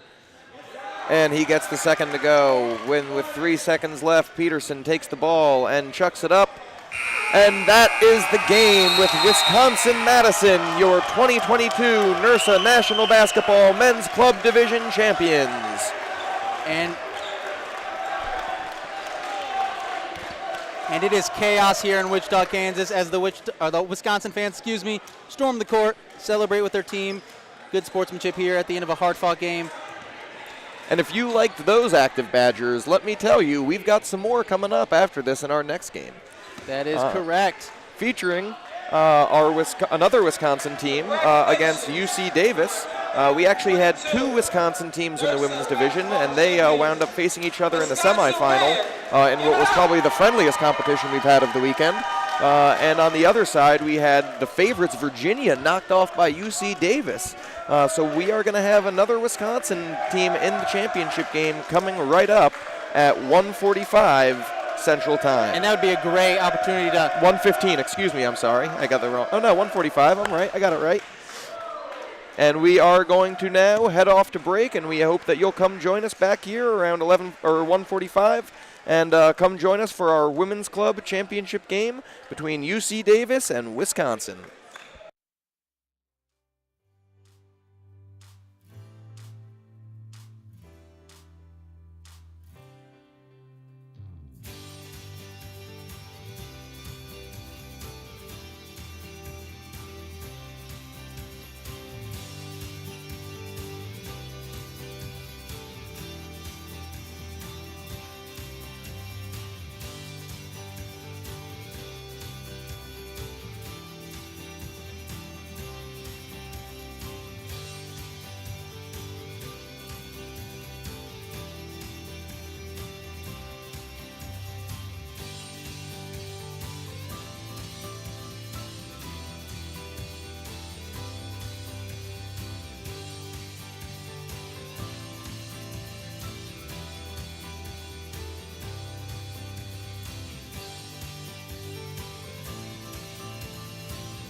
And welcome back here to Wichita Hoops in Wichita, Kansas for our women's club championship between Wisconsin Badgers and the UC Davis Aggies.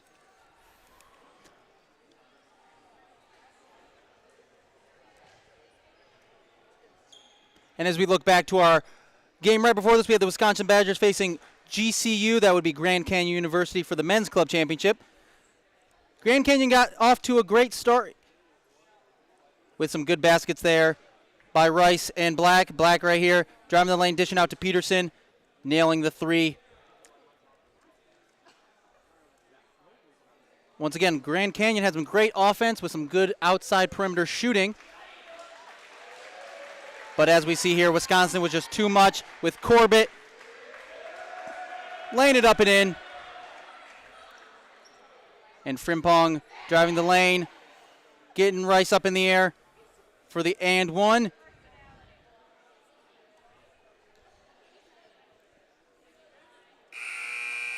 And just the lucky bounce there from Fracken. And right here to seal it, Corbett slams it down. He's excited. And as we listen in to the PA announcer for today's game. Thank you to all our staff, officials, hosts, sponsors, and participants for coming to Wichita this year.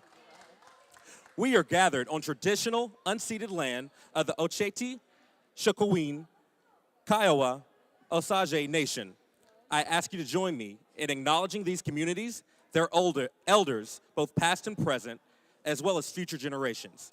NIRSA also acknowledges that the land upon this event, which is being held, was founded upon exclusions and erasures of many indigenous peoples.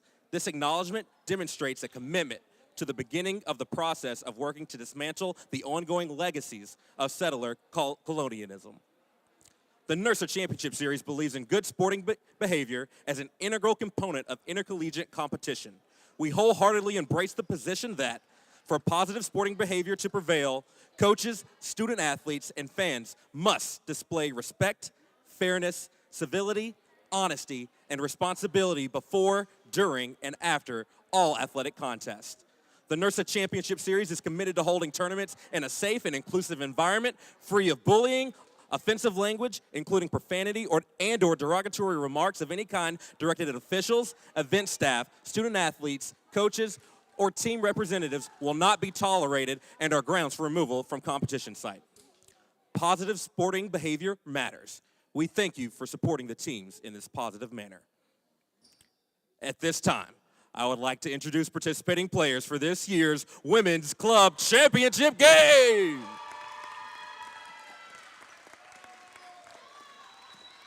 Representing the home team, listing non-starters. Number 1, Emily Tran. Number 10, Anishka Mangrulkar. Number 12, Ali Lee. Number 13, Olivia Victa. Number 30, Hannah Fong. Number 45, Kelsey Christ. And now, your starters for the University of California Davis Aggies! A second-year sophomore, number 0, Megan Jones. A third-year student, number 2, Katie Lee. Also a second-year student, number 11, Audrey Telkamp. A third-year student, number 15, Andy Garcia. And number 21, a third-year, Brittany Chan. Head coaches, Emily Ryan. Assistant coach, Michelle LeRae.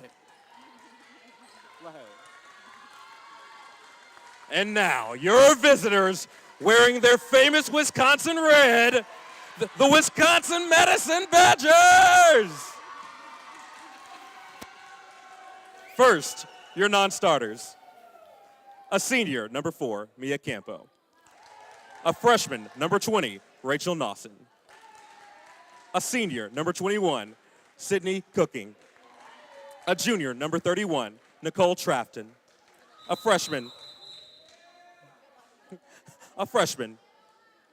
number 35, Gracie Mast.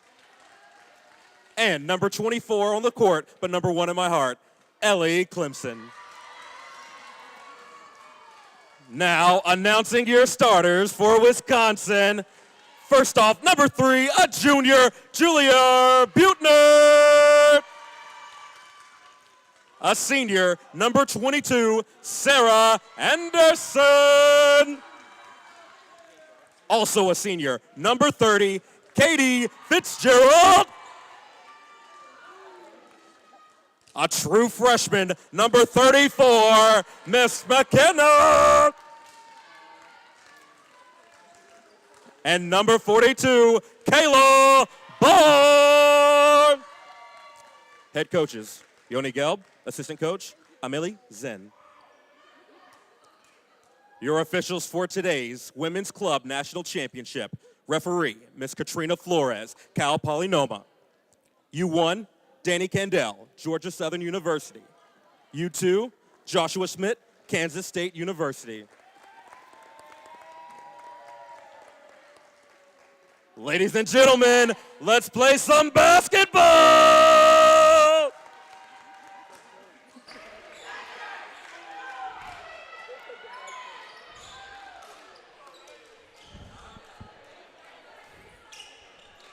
All right, thank you, Gerard, for this spirited introduction. We're just a few moments before tip. Let's take a look at how the teams got here. UC Davis beating out Virginia in the semifinal, and Wisconsin Red beating out their very own Wisconsin White to be here. And let's go to tip as we're about to get going here. That's right, Justin. Here we go. Virginia getting knocked off by the UC Davis Aggies. Kind of the favorite in this, so let's see if they can keep the momentum here to take down the Badgers. Looks like the Aggies will take the tip as it rolled out of bounds. And right away, the Wisconsin coach giving directions, setting up that defense, trying to make sure that they don't let the Aggies make a quick bucket just like this. Great shot there by Chan from the Aggies. An early foul underneath by the Aggies.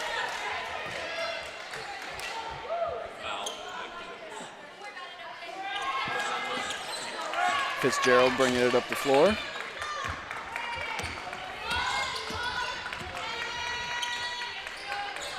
Anderson with the ball. Back to Buettner for the three. No good. The Aggies get the rebound. Garcia bringing it up the floor. She drives underneath, and a foul. And I really like that from Garcia, really pushing the tempo, trying to drive the lane, getting that contact heading to the free throw line. That's how we're going to get those big bodies of Wisconsin in foul trouble. Hopefully make the coach for Wisconsin put some in from some of those bench players, and that's how the Aggies can pull away.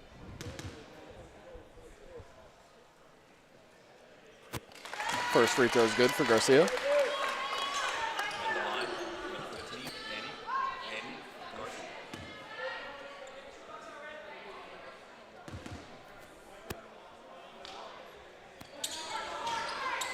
Second free throw, no good. Hurlburt with the rebound. Fitzgerald bringing it up the floor.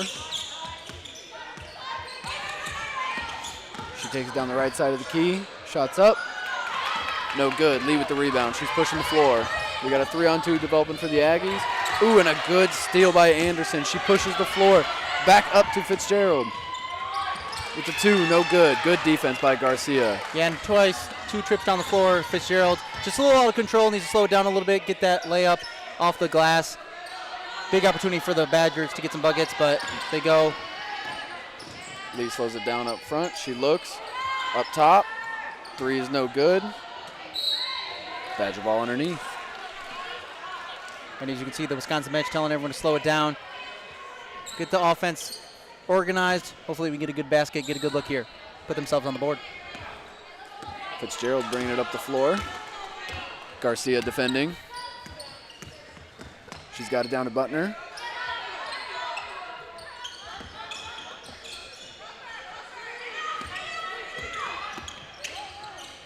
Mast with the driving kick. Long 2, no good. Hurlburt with the rebound, and she's got the foul. She'll be shooting 2. And you see the attention that Hurlburt brings down there. double team and still gets the ball up. Unfortunately got fouled, so it's going to be a 2-shot situation here at the charity stripe.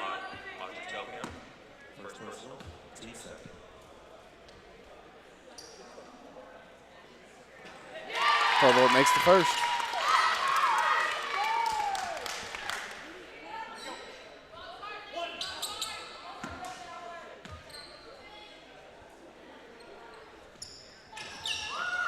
No good on the second. Garcia pulls down the rebound, bringing it up the floor.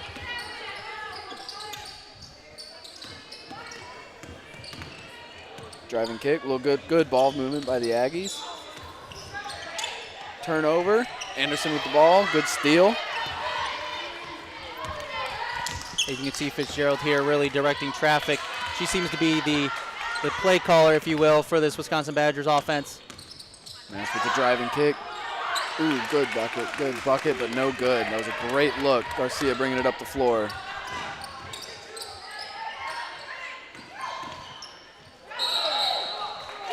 And a travel by Lee. Badger ball going the other way. Yeah, just an extra step there. Danny Candell from Georgia Southern didn't like that. Blew it dead, heading back to the Badgers' end. Back to Fitzgerald, bringing it up the floor. Slowing the pace down a little bit. Garcia in defense. Kicks it out to Anderson. Anderson swings it up top. We got a little play. Oh, Garcia with the steal. She might have the fast break. And the foul. Great effort by Fitzgerald on getting back on defense, but just got the foul at the end. Yeah, like you said, Justin, great job. Great job her getting back on defense right here. As you can see, Garcia with the steal, heading back down. Fitzgerald hustling back. Good defense to prevent the easy basket, but Garcia has the line. And as you can see, worked out in their favor. First person, team set.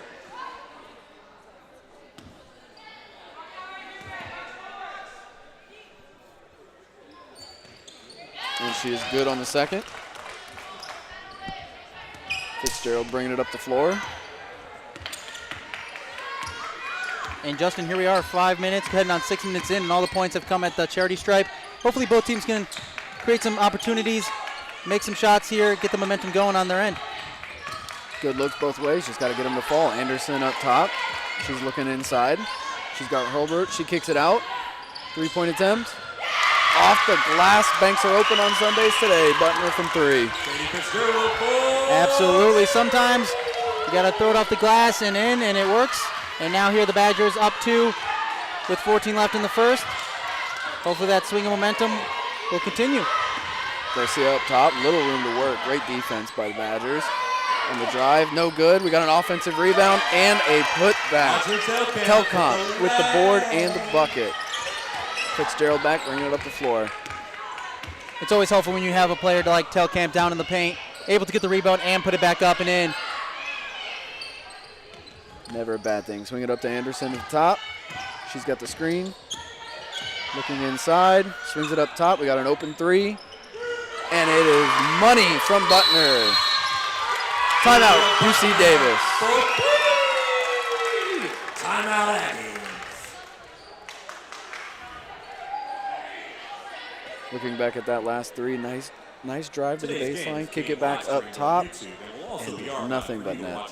And Butner once again with that nice, smooth 3-point shot there. Anderson really likes it. Hopefully they continue that up. Keep dishing it to her at the top of the key. She can drain some more threes.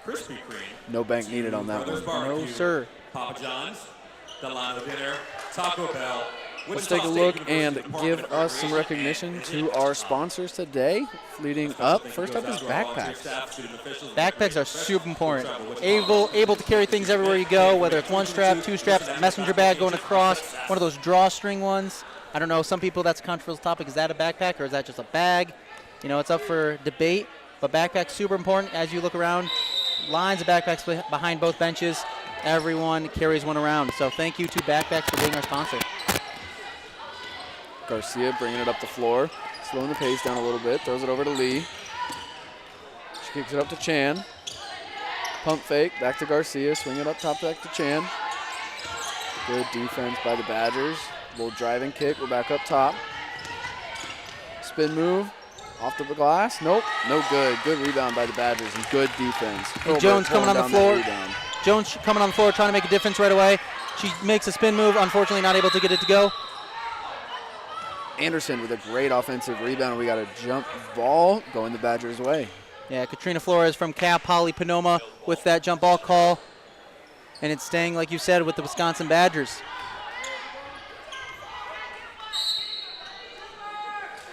We got some subs for the Aggies coming in. Number 13, Victor. Badgers ball underneath. Inbound to Anderson at the elbow. Good little handoff. Oh, Butner pulls it from three, and she is good. Rattled that one in. She is on fire from downtown. They just need to keep feeding her the basketball from behind that arc, and they will be in good shape here moving into the final 10 minutes of the first half. A hot hand, no doubt, but Lee brings it up the other end. Good pass to the baseline. Victor pulls it back out. The dribble handoff up top. Another one up to Garcia. She looks, surveys, kicks it back up top. We got to tip the ball off the leg. Good hustle by the Badgers. That is masked. Anderson outside the three. Let's reset. Back to Anderson. Trafton inside. Looks like they're looking. Baseline drive with the kick. Nice long two. Nice long two from Trafton. And a great pass from Nawson, excuse me. Garcia bringing it up the floor.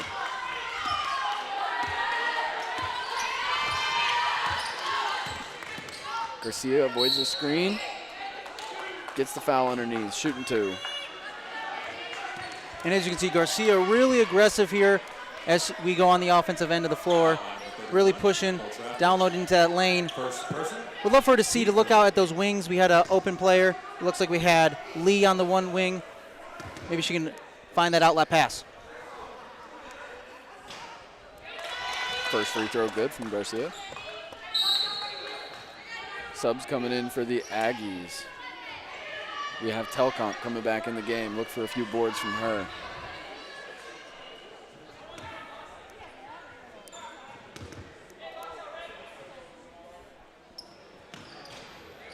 Second free throw rings out for Garcia. That is Trafton with the rebound. And Nawson bringing it up the floor. Good defense by the Aggies. And you can see Trafton trying to create one of those pick and roll situations. Absolutely, drives the baseline. Good rebound, there it is. Lee with the kick. Victor no good, Badgers ball. Anderson with the rebound underneath. But that was a good look there for the Aggies. You know, just need a little bit more power on that three-point shot. But it will take a few of those to get them back in this game, down by 7 here early in the first half. Badgers with the great ball movement and the long two from Trafton. Trafton liked it on that one. Gave that fist pump right after he drained it. And here they go. Up 9 minutes left to go. Really is going to take a big momentum switch here for the Aggies to get themselves back into this game, or else it might be a runaway here for the Badgers.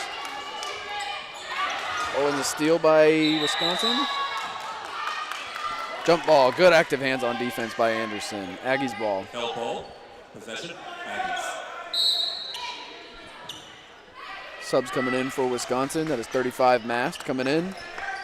3 Butner going out. And it looks like Jones coming back in for the Aggies.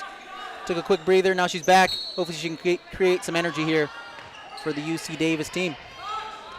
Telcomp with the ball up top, swings it to the corner, and a block shot out of bounds, Aggies ball. Barr with the block there. She said not today. Stays with the Aggies though, but love that defense there from the Badgers. Good screen for the open three, but even better recovery by the Badgers on defense. I like that. Barr with the block. Hopefully we say that a few more times. The Wisconsin coaching staff would love that. Back to Garcia up top. She looks inside. Good pass inside, but just couldn't hang on to it. Barr with the steal. Badgers are driving. And they pull it up, slow it down. Back up. Good feed inside. Good shot by Trafton, but just couldn't land it. Garcia pushing the pace. Kicks it to the outside. Good ball movement by the Aggies. Back up to Garcia. Good defense by the Badgers, not keeping her inside, and a steal. Yeah, for the Aggies to get back into this game, they really got to take care of the basketball. 2 turnovers on 2 consecutive possessions is not going to get them back into this game. Down 9 points, really got to take care of the basketball. Pesky defense by the Aggies. That is Lee up top. And the defense pays off. Steal by the Aggies. Can they get the ball? They can, and the foul. And that all started with the hustle of Jones from UC Davis, laying her body on the line, flinging that basketball back for her teammates, and then a foul on Wisconsin gives them back the ball. Great work from Jones. Got some subs for the Aggies. 12 Lee coming in. Garcia taking a break on the bench. Yeah, she really deserves that break. Hopefully she gets it back quick, get some water. She can come back in and make a difference. 2 Lee. She has the ball up top.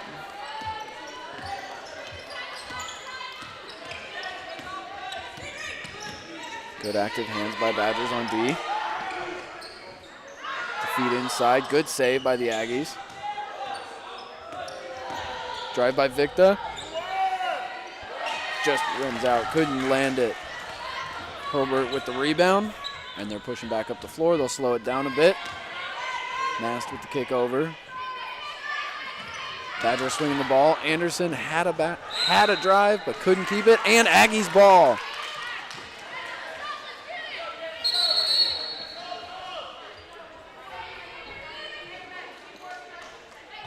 Here we go, just that loose ball.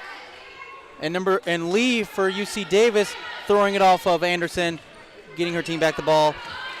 Anderson trying to relay some information back to her team, organize that defense, extend their lead. Aggies ball up top with the dribble handoff. And another, creates some open space. 2 Lee with the ball. 2 Lee at the baseline, puts it up. And it's good. Wasn't an easy shot there. Defender in her face, just lobbed it over. Sometimes you get those to go.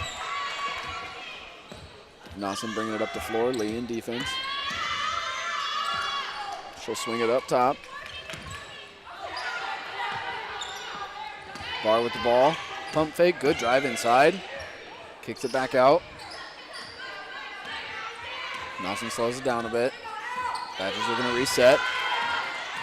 Ooh. Big screen. Yeah, trapped in. Anderson with the pump fake.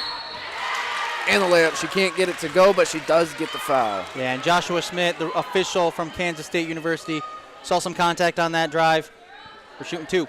Foul, number 21, Brittany Chang. First personal, team third. Anderson very active with the ball these last couple of possessions. Let's see if she can make her free throws. Ooh, unlucky bounce there, Justin. Couldn't get the shooter's roll in the first one. Let's check the second.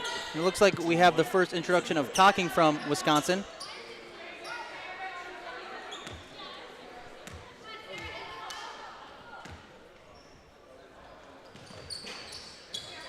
Couldn't get either roll. Telkamp with the good rebound. And Garcia back in the game, pushing the floor. She'll swing it back to Telkamp. Up top to Jones. Good crossover and drive. Hits the floater. And that floater really quieted down the Wisconsin fan section. They started getting loud, getting excited. But that floater really quieted them down, and here we go, back at the other end. Nossen gets her own rebound, kicks it back up top. Barr tries to drive, but pulls it out. Nossen swings it over. Good kick back out. Trafton with the drive. And the carry. Aggies ball going the other way. Yeah, just lost a little bit of control of that ball. Came up under her hand. Good call from the officials. Saw that open space, got a little ahead of herself. Happens to the best of us. Garcia with the ball.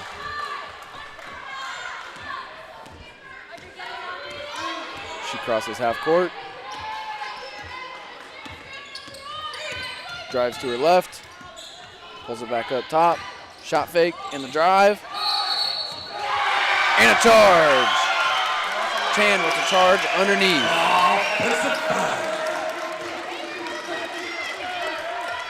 A Let's take a look at that charge again. And that was Fitzgerald underneath, getting set, hands up, straight up and down. Good way to draw the foul, get the ball going the other way. Fitzgerald bringing it up the floor. Swings it over to Mast. Swings it up top to Anderson. Back to the basket, she's gonna go to work. Hands it off, back to Mast. Good defense by Garcia, shutting down that open lane. Pass inside to Anderson. And she kicks it back out. Anderson and Mast going to work. Cocking in the corner, passes it back up. Mast with the ball, swings it over to Fitzgerald. Badgers setting up underneath. Swings it back out. Pass inside, doesn't go their way, but they get it back up top. Ooh, with the spin. And the finish with the left hand. Mast, very nice. Very nice indeed, Justin. Serve freshman number 35, Gracie Mast. Garcia bringing up the floor. We got some energy in this crowd again. 2 minutes left in the first half. And right here is where, if you're the Aggies, you need to be within a basket going into half. You don't want that lead extending over to 10, 12 going into halftime. Garcia with the drive. Just can't get it off the glass. Good rebound by the Badgers. Trafton brings it up to half court. Passes it off to Fitzgerald. Ooh, she had Anderson inside just for a second. A little too aggressive on defense there from Jones. Got her hand in. Got a hand on the ball, but caught her on the body. Yeah, good, active hands on D. As you can see, Jones didn't like that call, but she's a little too aggressive. It'll be out of bounds here for Wisconsin Badgers. If they can push this lead to double digits here in the last 1 minute, 22 seconds, they'll be in good shape going into the second half. Subs coming in for the Aggies, checking in for the first time. 30, Fong, 2, Lee back in the game. Ball up top to Trafton. Dribble handoff. Fitzgerald swings it. Cochran looks like she might want to shoot it. She drives. Good defense by 21, Chan. Got the block, and Lee is bringing up the floor for the Aggies. Oh, she swings it wide, and a good steal by the Badgers, but just out of bounds. Out of bounds violation. Like you said, great defense there from Chan, using her long arms, going straight up, making it a difficult shot for the Wisconsin offense. And here we go. Butner back in the game. Hopefully she can drain some more threes. You know, she drained 2 earlier in the game. Garcia with the ball up top, calling the play. 1 minute remaining in the first half. Lee swings it up top to Jones. She'll pull it up top with the ball screen. Spin, kicks it to Lee. With the drive, ooh, nearly got it, but a good rebound by the Aggies. Trafton. Yeah, I would love for Lee to look for an outlet on that. She was kind of off balance, kind of threw the ball up there, looked to her teammates, find a better shot than, you know, just flinging it up there trying to get a tough shot. Out of bounds violation. Garcia nearly with the steal right in front of us at the table, but it just bounced out of bounds. Yeah, I thought that was 3D right there for a second. It was coming right at us. Badger ball up top.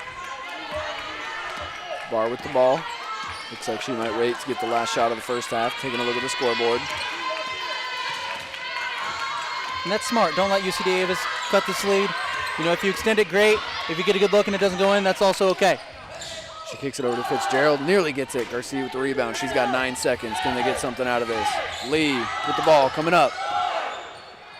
Underhand. Ooh, just couldn't get it. Anderson with the rebound. And the Badgers can't get the shot off, and that is the first half. Your halftime score, Wisconsin 16, UC Davis. And Justin, as we head into the second half, it's really going to be important for the Aggies to get some better looks on the offensive floor, really shut down those post players for Wisconsin, and they got a chance to get back into it. But right now, 16-9, it's going to be tough for them to come back into it, right? Absolutely, and we're going to pitch the break here right quick, and we will be back to you shortly with the second half.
All right, and welcome back as we take a quick look at the halftime game happening here in the Women's Club Championship. We have the Wisconsin Badgers versus the UC Davis Aggies, and the Wisconsin Badgers are up 16-9 going into the second half. Wisconsin has been hot from deep, specifically number 3, Butner, hitting a couple on the way in. Let's take a look at some of these. Kick up top. Nothing but net. Beautiful shot. Wide open. Good pass from Anderson in the corner. Another look from Anderson. Contested 3. Rattles that one in. And that really opened up the Wisconsin offense. Kind of slowing up in the beginning, but really opened up that offense. Gave them some looks inside. As we take a look into the second half, Matt, what do you see? What do you think? What do you think the Aggies need to get back into this? Well, Justin, I think the Aggies just really need to get some better looks on the offensive end, and also they need to limit the amount of times the Wisconsin Badgers get into the paint, get those high percentage shot opportunities, and reduce their amount of fouls. You know, the Wisconsin Badgers have headed to the line a few times, got some easy points that way. So limit those fouls, get some better looks on the offensive end. Absolutely. Let's see if the Aggies can do it. Anderson with the offensive board. Shot underneath. Anderson with the board again, and she's good. Very active on the offensive glass. Absolutely. Very happy as a coach if you are able to get those offensive rebounds, get yourself some more opportunities, and obviously one of them is going to drop in for that case. Anderson got hers to go. Aggies with the ball. Lee in the corner. Turns her back to the basket. Go to work. Turn around. Just can't get it, but an offensive board by Garcia. Good work, good hustle play. Lee drives, finishes on the left side, just what the Aggies needed. And that's what I like to see from Lee. Get the defender up in the air, drive the lane, get that easy bucket off the glass. And here we go, up down 7 with 1 minute into the second half. Hopefully they can turn it around, get some buckets going, and reduce that lead for the Badgers. Bar up top, waves off the screen. Badgers will bring it back up top, reset. Drive on the right side, no good. And a rebound by Chan. Just a little out of control from Fitzgerald. Looking for her to be more contained with her body movements so that way she can get a better look. Lee takes some contact underneath, can't get it to go. Ball's off the Aggies and Wisconsin ball. Barr bringing it up the floor as she gives it back to Fitzgerald. Let's see if Wisconsin looks to push the pace here a little bit.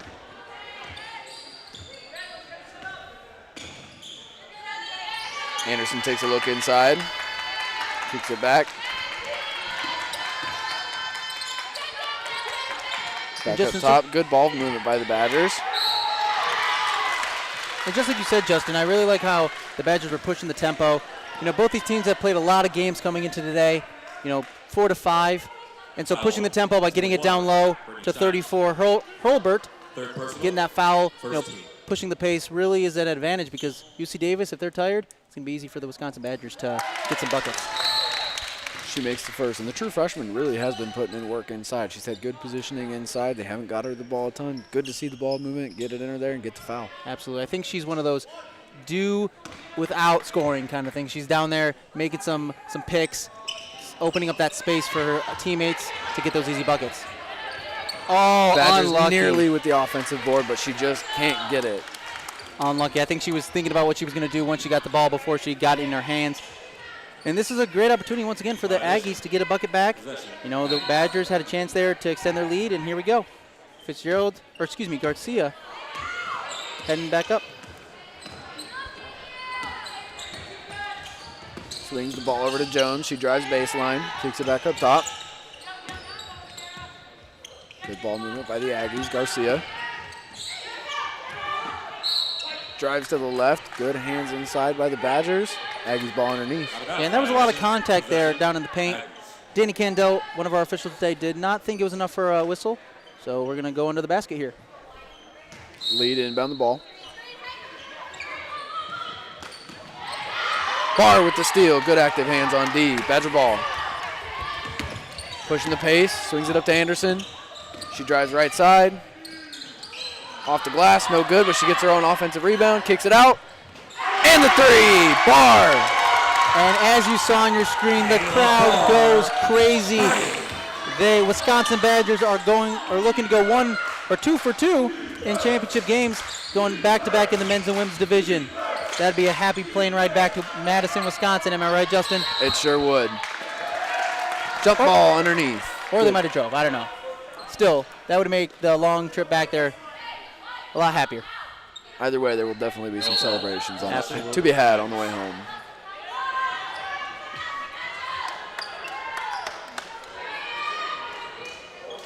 And look at Anderson getting her rebound, dishing it out to Barr, and drains it. Anderson with a good save underneath. Barr brings up the ball. Wisconsin sets their offense. Screen by Anderson. Kicks it out to Fitzgerald. Back up to Barr. Good pass out. Oh, and a great block by Lee. Wisconsin gets the ball, though. Wisconsin with the reset. Drive left side. Nice touch off the glass by Trafton. Yeah, and I would love to see a timeout here from the Aggies bench. You know, let this tempo kind of slow down. As you can see, the Badgers are gaining some momentum. So as they extend to the 13-point lead, you know, maybe get a timeout, get your players a breather, and then come back out with an organized offense. Lee heads down the right side in 31. Trafton just a little too excited on defense. Got the foul. Foul, Nicole Trafton. Subs coming in for both teams. First team. Telcomp coming back in. She had that big board and the put back on offense early on. Let's see if she can be active on the offensive glass. Yeah, and Nassen come back in for the Badgers. She's really been that point guard, you know, that general on the floor for the Badgers, so hopefully she can continue that here in the second half. Garcia up top. Swings it over to Victor. Back to Lee. And got the roll. Great ball movement by the Aggies, getting an open shot. Aggies 14. Sometimes you just get them to go your way. And in that case, Lee lobbed it up, got the lucky bounce, and cuts that lead to 11. Oh, great pass by Barr. Garcia got the ball on the fast break. And she draws the foul. Takes the hard contact. She'll be shooting 2. You know, I like that defense from Trafton there, getting back on defense, making sure Garcia doesn't get an easy basket, right? The last thing you want as the Badgers to let the Aggies come back into it because they're just getting layup after layup. So force her to go to line, make these free throws, as we all know, are very difficult in these pressure situations like a championship game. Garcia can't hit the first. Nicole Trafton. I think you might have jinxed that one. That might have been one of those commentators' curses right there. Garcia with her second. And I apologize to all our Aggie fans listening in for cursing that trip to the line for Garcia. Nassen brings the ball past half. Garcia in defense.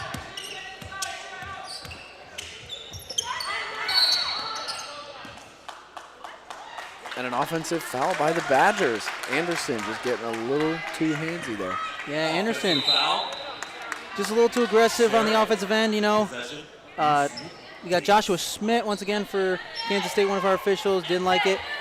Just letting the audience know here, these officials have been working all weekend long on bettering their game. These officials have come from all over the country, from different universities, and they spent this weekend really getting better at their craft because these are the next generation of officials in all levels of the game of basketball. So really great opportunity for them to get better and great honor for these 3 officials here to referee this final game. Aggies moving the ball up top. Drive on the left side, can't get it to go. Badger rebound by Herbert. Nassen bringing it up the floor. Anderson with the screen. Back to Anderson. She looks inside, but swings it out instead. Move the ball inside, and a foul on the Aggies. Yeah, I don't think that basket's going to count. Looks like it was on the ground. But sometimes, you know, right now, if you're the Aggies, you got to get a little bit more aggressive. Try to get your arms out there in front of the ball. Get a turnover or 2. That's how you're going to get back into this game. Oh, too easy for the Badgers there. just the defense for the Aggies looked out of sorts, and just like that, the coaching staff for the Aggies call timeout, get organized. Am I right, Justin? Get a little reset in you. Never a bad thing. Down 13, 11:15 left on the clock. Great backdoor cut by the true freshman. Absolutely. Absolutely. And if you're the Badgers, just want to keep up what you're doing. They obviously are figuring out the Aggie defense when they're on the offensive floor and making sure the Aggies don't get a good look. And as we talk about it, let's take a look at that inbound pass. Nelson on the inbound. Right, Hurlburt just peels away from a defender. Just a nice bounce pass into the and I don't know if you can hear me over this crowd now. Wisconsin Badgers are getting loud on the sidelines here. But once again, their men's team just won the men's club championship, so they're over here making some noise. They just cut down the nets here at the NIRSA Basketball National Championship, and they're getting loud, hoping their women's team can do the same. Love to see the support. Aggies ball coming up. Badgers nearly with the steal, but an opportunity for the Aggies. And draws the foul, shooting two, Lee. And that's quick 2 fouls here on Anderson. She needs to stay out of foul trouble. She's a key contributor to this Wisconsin team, so she needs to stay out of foul trouble, be smart with her reaches, her charges, things like that.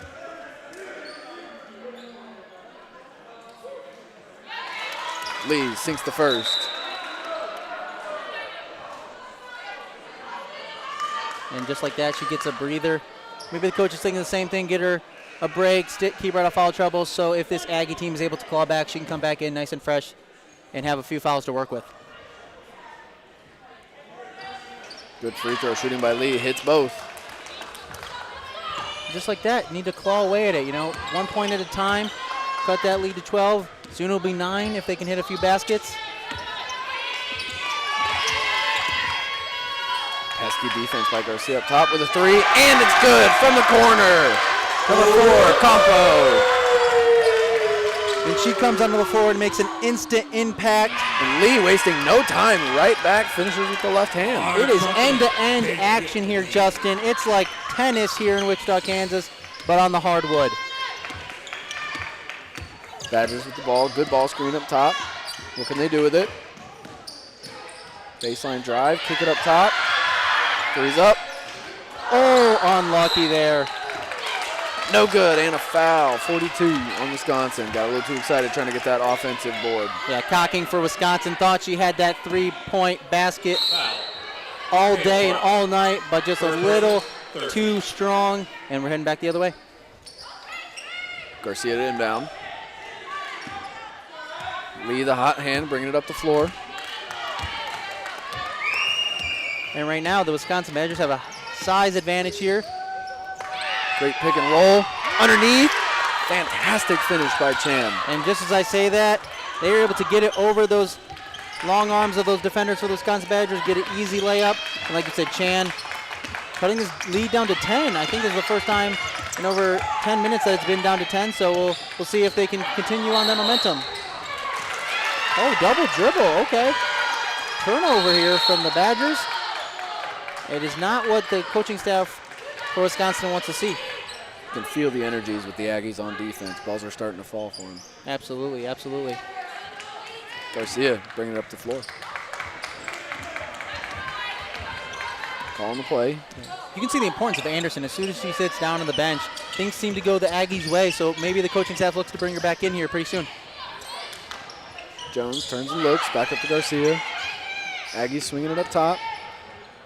And Lee will drive, but can't finish. Garcia.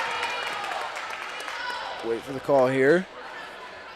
Jump ball, Garcia, good work on the offensive glass. Yeah, Danny Candell there made us wait there for a second to determine that call, but jump ball, heading back towards the Badgers' end. But great effort by Garcia there, not letting that ball just go to the Badgers. She's not going to go down without a fight here. Doesn't get the ball, but swings the possession arrow back in the Aggies' favor. Badgers look to drive, good pass inside, and a turnover. Good hands inside by the Aggies. Garcia pushing the floor. Now if I'm her, I'm slowing it down, letting my teammates get into a good position. Pass up top with the three. Doesn't get the rebound, but good hustle by the Aggies underneath. Yeah, Cocking does not like that call, as you can see there. Number 21 in red. She is not happy with it. She's trying to explain herself to the officials, but I don't think they're going to change their mind. Do you, Justin? I kind of doubt it. And she heads to the bench. Great effort there trying to box out for the rebound, but just too aggressive. Aggies ball up top, get it to Garcia. Lee with the ball up top. Let's see what she can create. Screen coming. Hands it off to Jones. Jones looks to drive and draws the foul. Now, if you're Jones here heading to the free throw line, you really got to knock down these shots, these free throws. Not very many opportunities on the offensive end for the Aggies. The Badgers are doing a really good job of closing down that lane with their many big bodies, but you got to knock them down here at the charity stripe. Jones with her first. And she does. Foul, number 22, Sarah. Fourth person. And the coaching staff there for UC Davis liking what they're seeing. Maybe they're going to make some strategic changes here moving into the last 6 minutes of the game. Because you got 6 minutes until a national champion is crowned, so really got to make a difference here. Big offensive board, and she goes up with it, draws the foul. Good work by Chan to get that board, that rebound, and then just go straight back up with it, draw the foul. Foul, number 42. Looking to get a few Badgers in foul trouble here. Absolutely. And especially when some key players get into foul trouble. You know, if you can get one of these players to foul out, it's going to be huge for the Aggies. And as you can see, the coach for Wisconsin rolling up his sleeves. It's game time now. Only up by 8, 5 minutes left. Hopefully, Chan here can knock it down, cut that lead to 7. Just a little too short.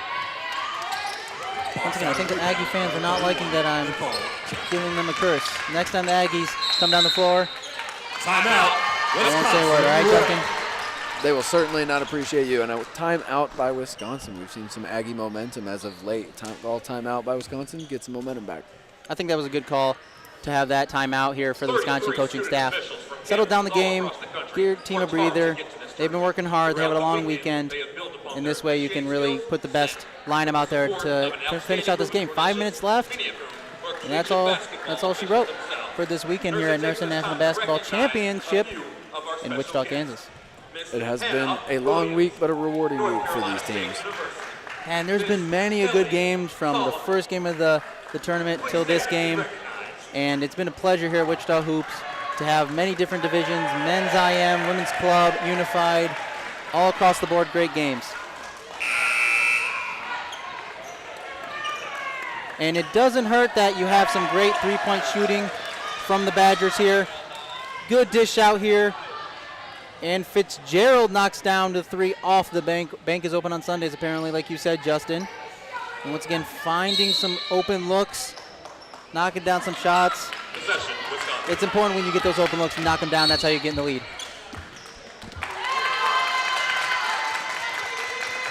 And that could be a huge momentum shift. Trapped in with the foul, the offensive foul, I should say. And we're heading back the other way. Absolutely, turnover by the Badgers.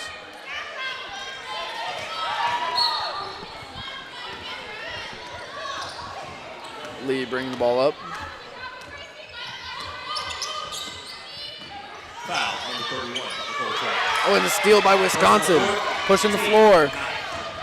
Looks to pass, takes it herself, and she gets it.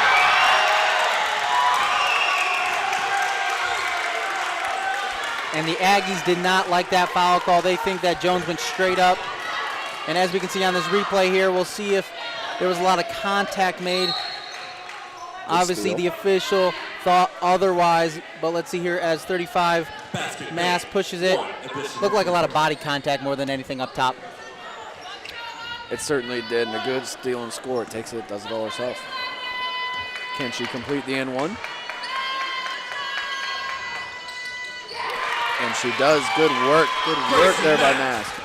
And that may be an insurmountable lead here for the Wisconsin Badgers. Aggies trying to claw their way back into it, but Garcia with a good drive to the hoop, draws the foul.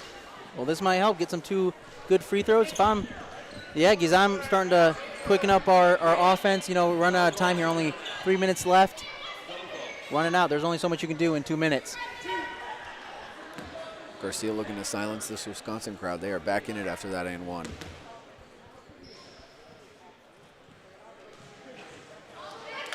Can't hit the first.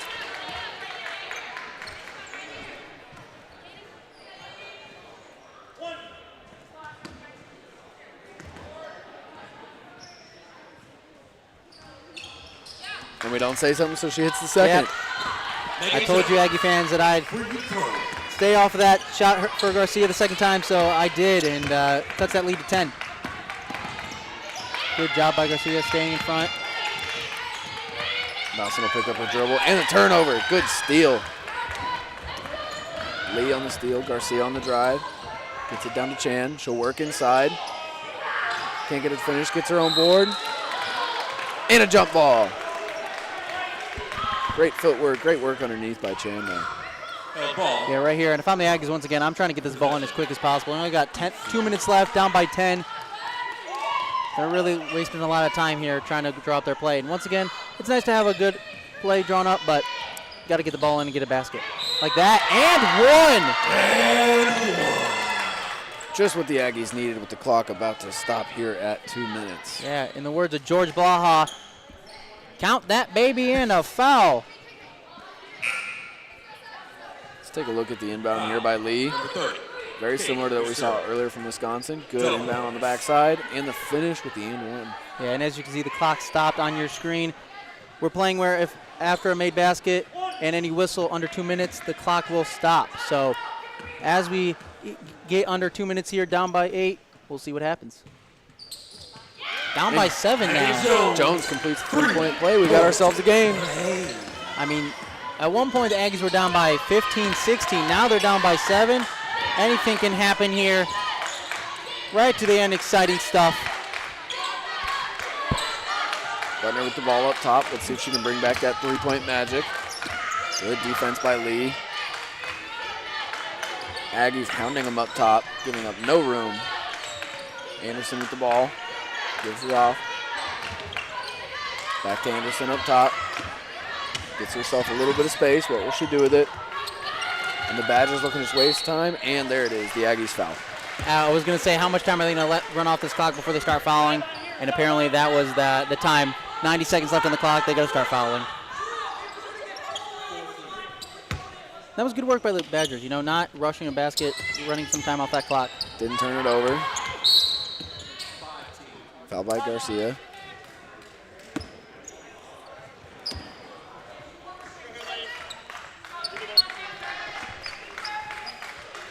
This will be huge for the Aggies if they get a steal right here off the inbound, play some good defense. Only the 5th team foul for the Aggies, so look for one more here. And there it is.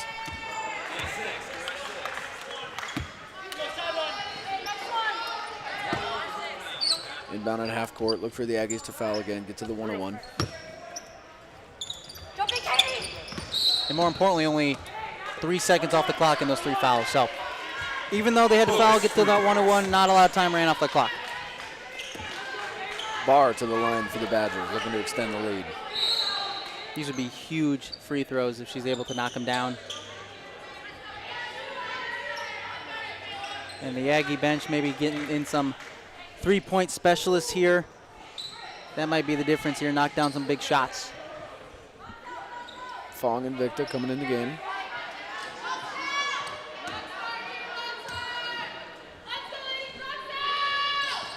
Barr can't hit her first. Chang with the rebound. Look for the Aggies to push the ball. And here you got to get a good look. You know, as much as you want to rush it, got to get a good look. Cut that lead. No bad shots. Like that. Over to Lee. With the open three.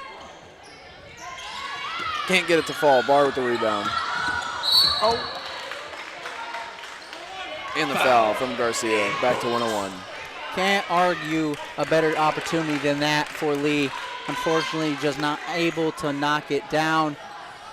She had more time than I think she knew what to do with there. She could have had a cup of tea, read the paper, and still had time to get that shot off. The Badger just cleared out of that wing location. Pass came a little high. She still had time to get it down, get a good look at it. Just couldn't get it to fall. And this time, Barr will hit her first free throw. Back for a second. And as you can see the bench for the Badgers, they are starting to feel it. 60 seconds between them and a national championship.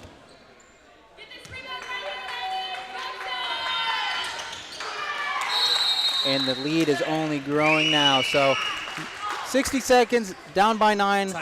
Justin, what are you thinking about if you're the Aggies coaching staff? Got to get some good looks. Got to be more aggressive. Hopefully get a turnover, get a steal, make the Badgers make a mistake on an inbound so you don't have to foul, but you just got to hit your shots at the end of the day. Absolutely, absolutely. It's a professional association. Good clutch free throws there from Barr. Members are dedicated to Well, we got a second here on the timeout. Let's go to our final sponsor for this game, tablecloths. What do you think of them, Matt? Well, tablecloths, they're super important. You know, some of them can be decorative, like our NIRSA championship ones over at the table. There's ones that are just purely for keeping your tables nice and clean. You know, that's the last thing you want is getting stuff and gunk all over your tables. So it's important to have a nice tablecloth, whether that be white, whether they be blue, black, all different colors, all different shapes, right? You have circle ones, you have square ones. They're all important. And I think it's important to make sure that you have them on all tables. I think they're very underrated at events. They really class up any event you may have, so they're very important. Am I right, Justin? Very versatile, very versatile. Right you are. And as we wrap up this last 60 seconds, I think it's important to take an appreciation for all the support staff, all the people that made this NIRSA championship possible.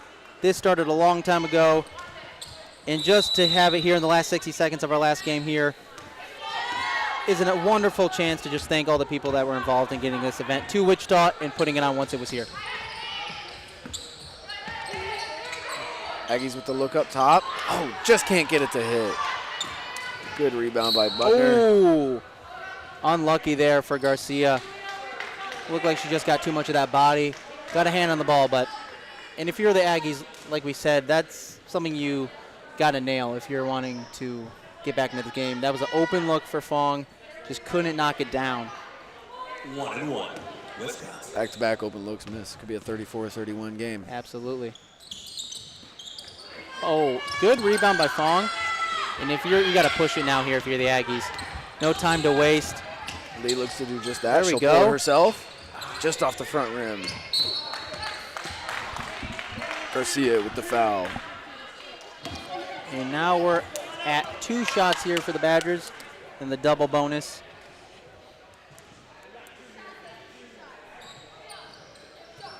Garcia with her 4th foul. Andy Garcia. Personal foul. At this point, you know, if you're the Aggies, you're okay with that. The time is more important than a 4th foul. Can't sink the first for Fitzgerald. Subs coming in for the Badgers. And they're starting to feel it. They're starting to feel it over there on that Wisconsin bench. There's a buzz. There's a buzz over on this side of the court. Got the spirit fingers here from the men's team as she knocks down the second. Smile across her face. They're getting excited. Corner 3 from Victor can't go. And another big rebound by Butner. And if that's on Garcia, that will be her 5th. Looks like it might be on Fong. We'll see what Danny Candell calls us. And it's on 30 Fong, so Garcia's still in there. Just a good look from Fong, but you just can't knock it down.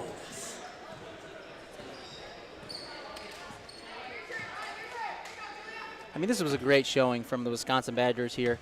They had 2 teams in the semifinals. They had the men's team win for the men's side. Women's, like I said, 2 teams in the semifinals. Can't argue a better tournament than that. Absolutely can't. Shows the good value of an early lead, too. The Aggies fought back, but ultimately it was just too much. Rattles in the second. Aggies push the floor.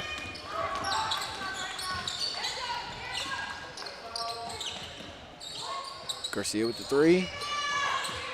No good. The rebound. Will the Aggies foul? At this point, I think they think it's too little, too late. And the claps are going.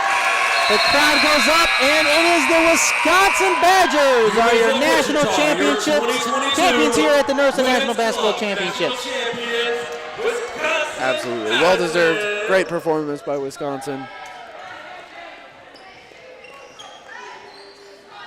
Wow, oh wow, what a game, and obviously great sportsmanship here great game by both teams. But unfortunately, one team's going back to Madison, Wisconsin happy, and the other one heading back to California wondering what could have been.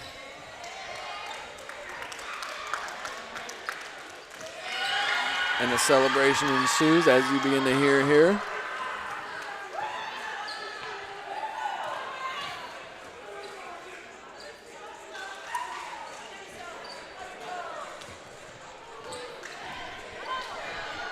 And with that, the NIRSA National Basketball Championships here in Wichita, Kansas will come to a close. Once again, we want to thank everyone involved for getting this event to Wichita, everyone here for helping put it on, and thank you to all our competitors for making it a wonderful 4 days here in Kansas.